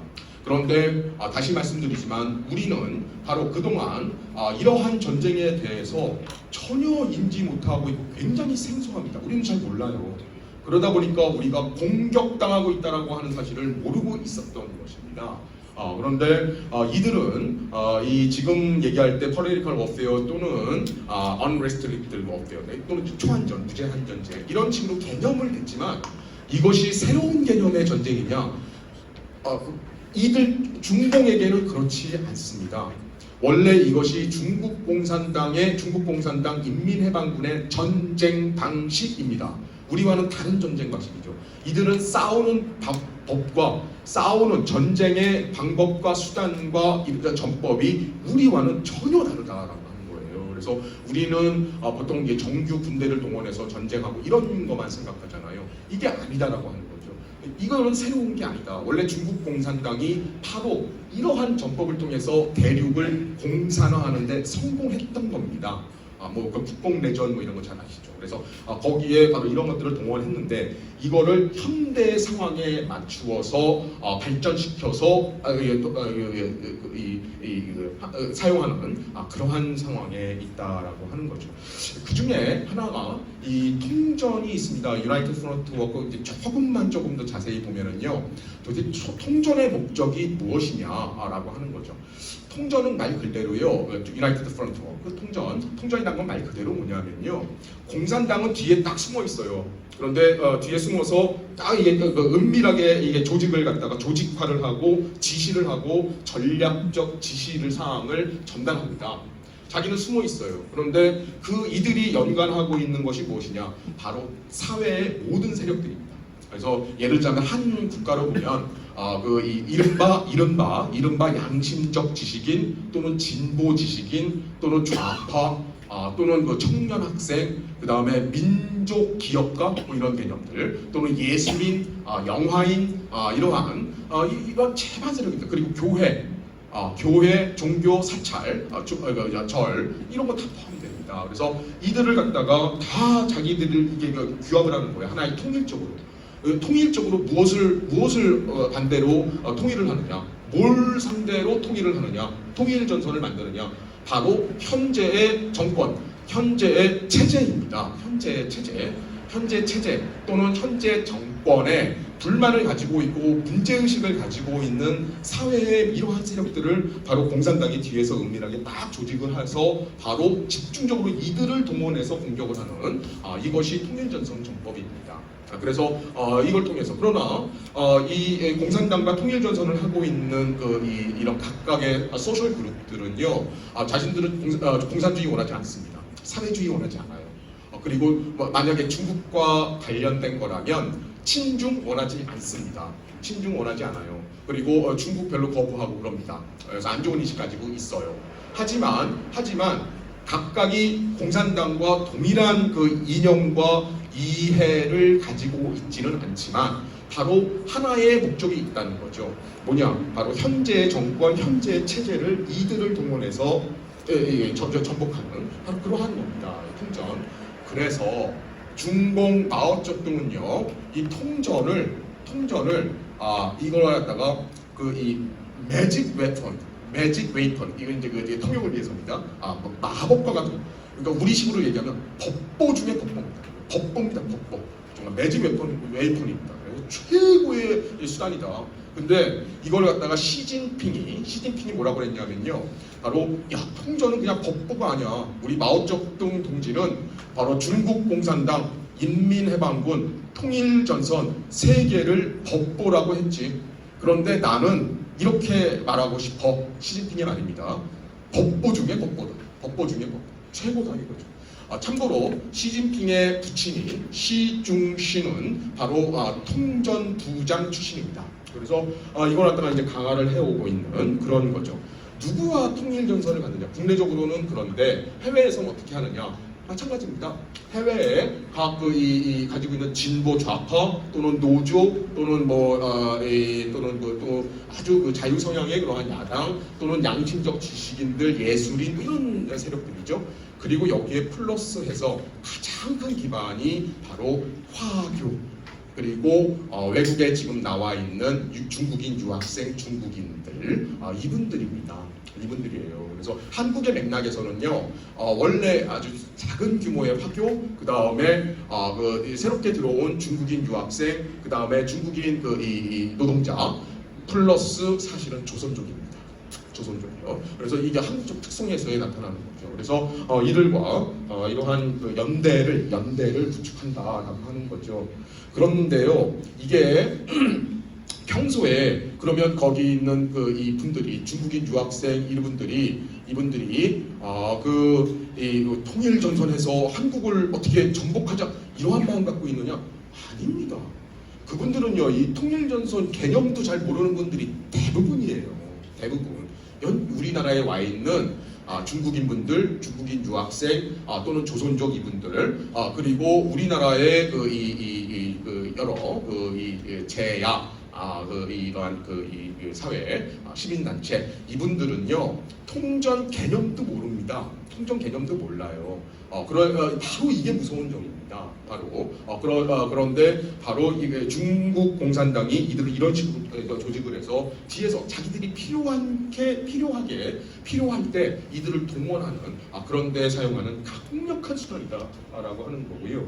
여기에는 이제 이 정치전 그래서 한 우리나라의 정치인들 중앙 그리고 지방 특히 지방 그리고 뭐 교수 그리고 여기 또는 언론인 그리고 이러한 이 사회 지배층들을 갖다가 또는 이 기업인들 이들을 갖다가 사회 지배층들을 바로 매수를 하는 겁니다. 매수.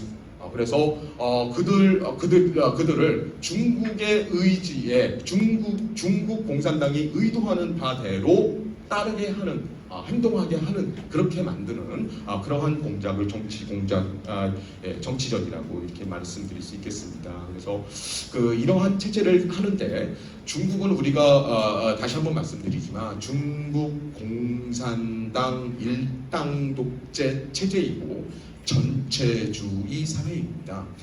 그리고 그러니까 하다못해 우리 한 10명만 이렇게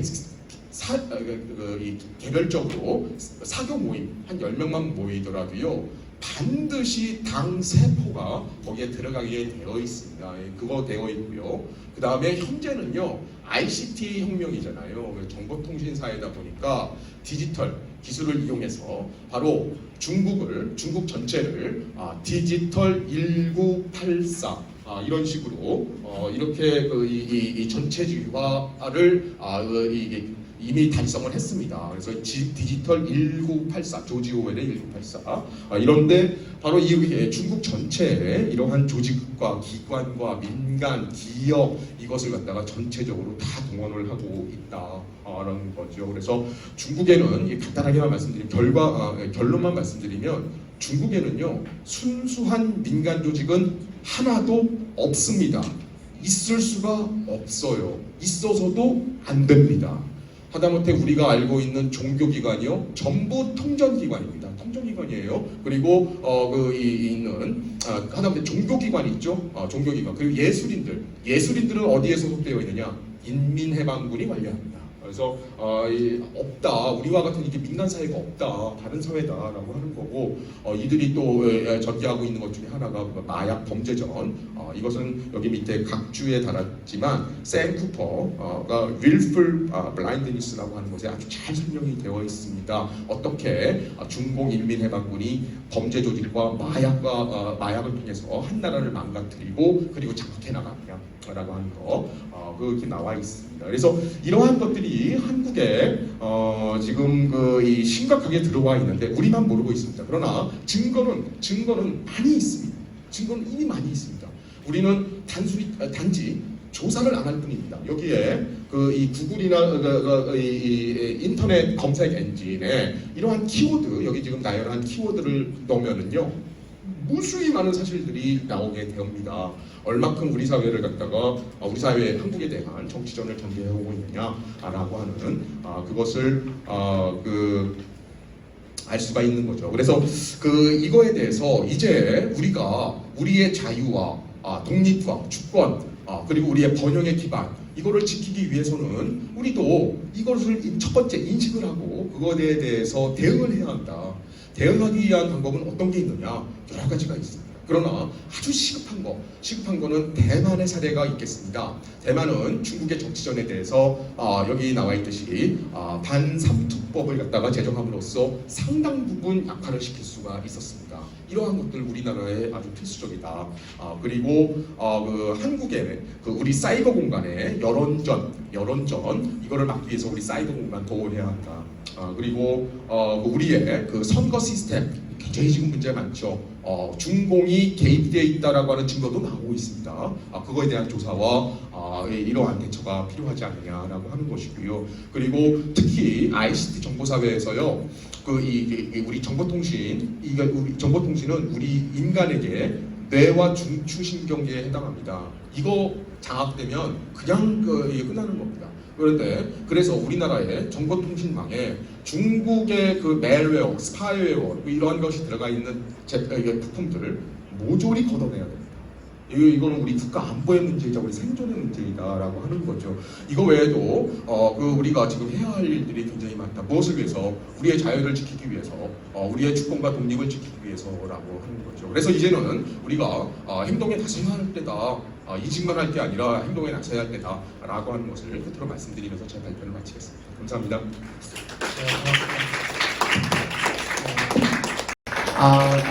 Finally, I would like to mention, we have excellent interpreters and talented staffs. So without helps, today's conference was not available. So how we giving our big applause to the excellent interpreters and staffs.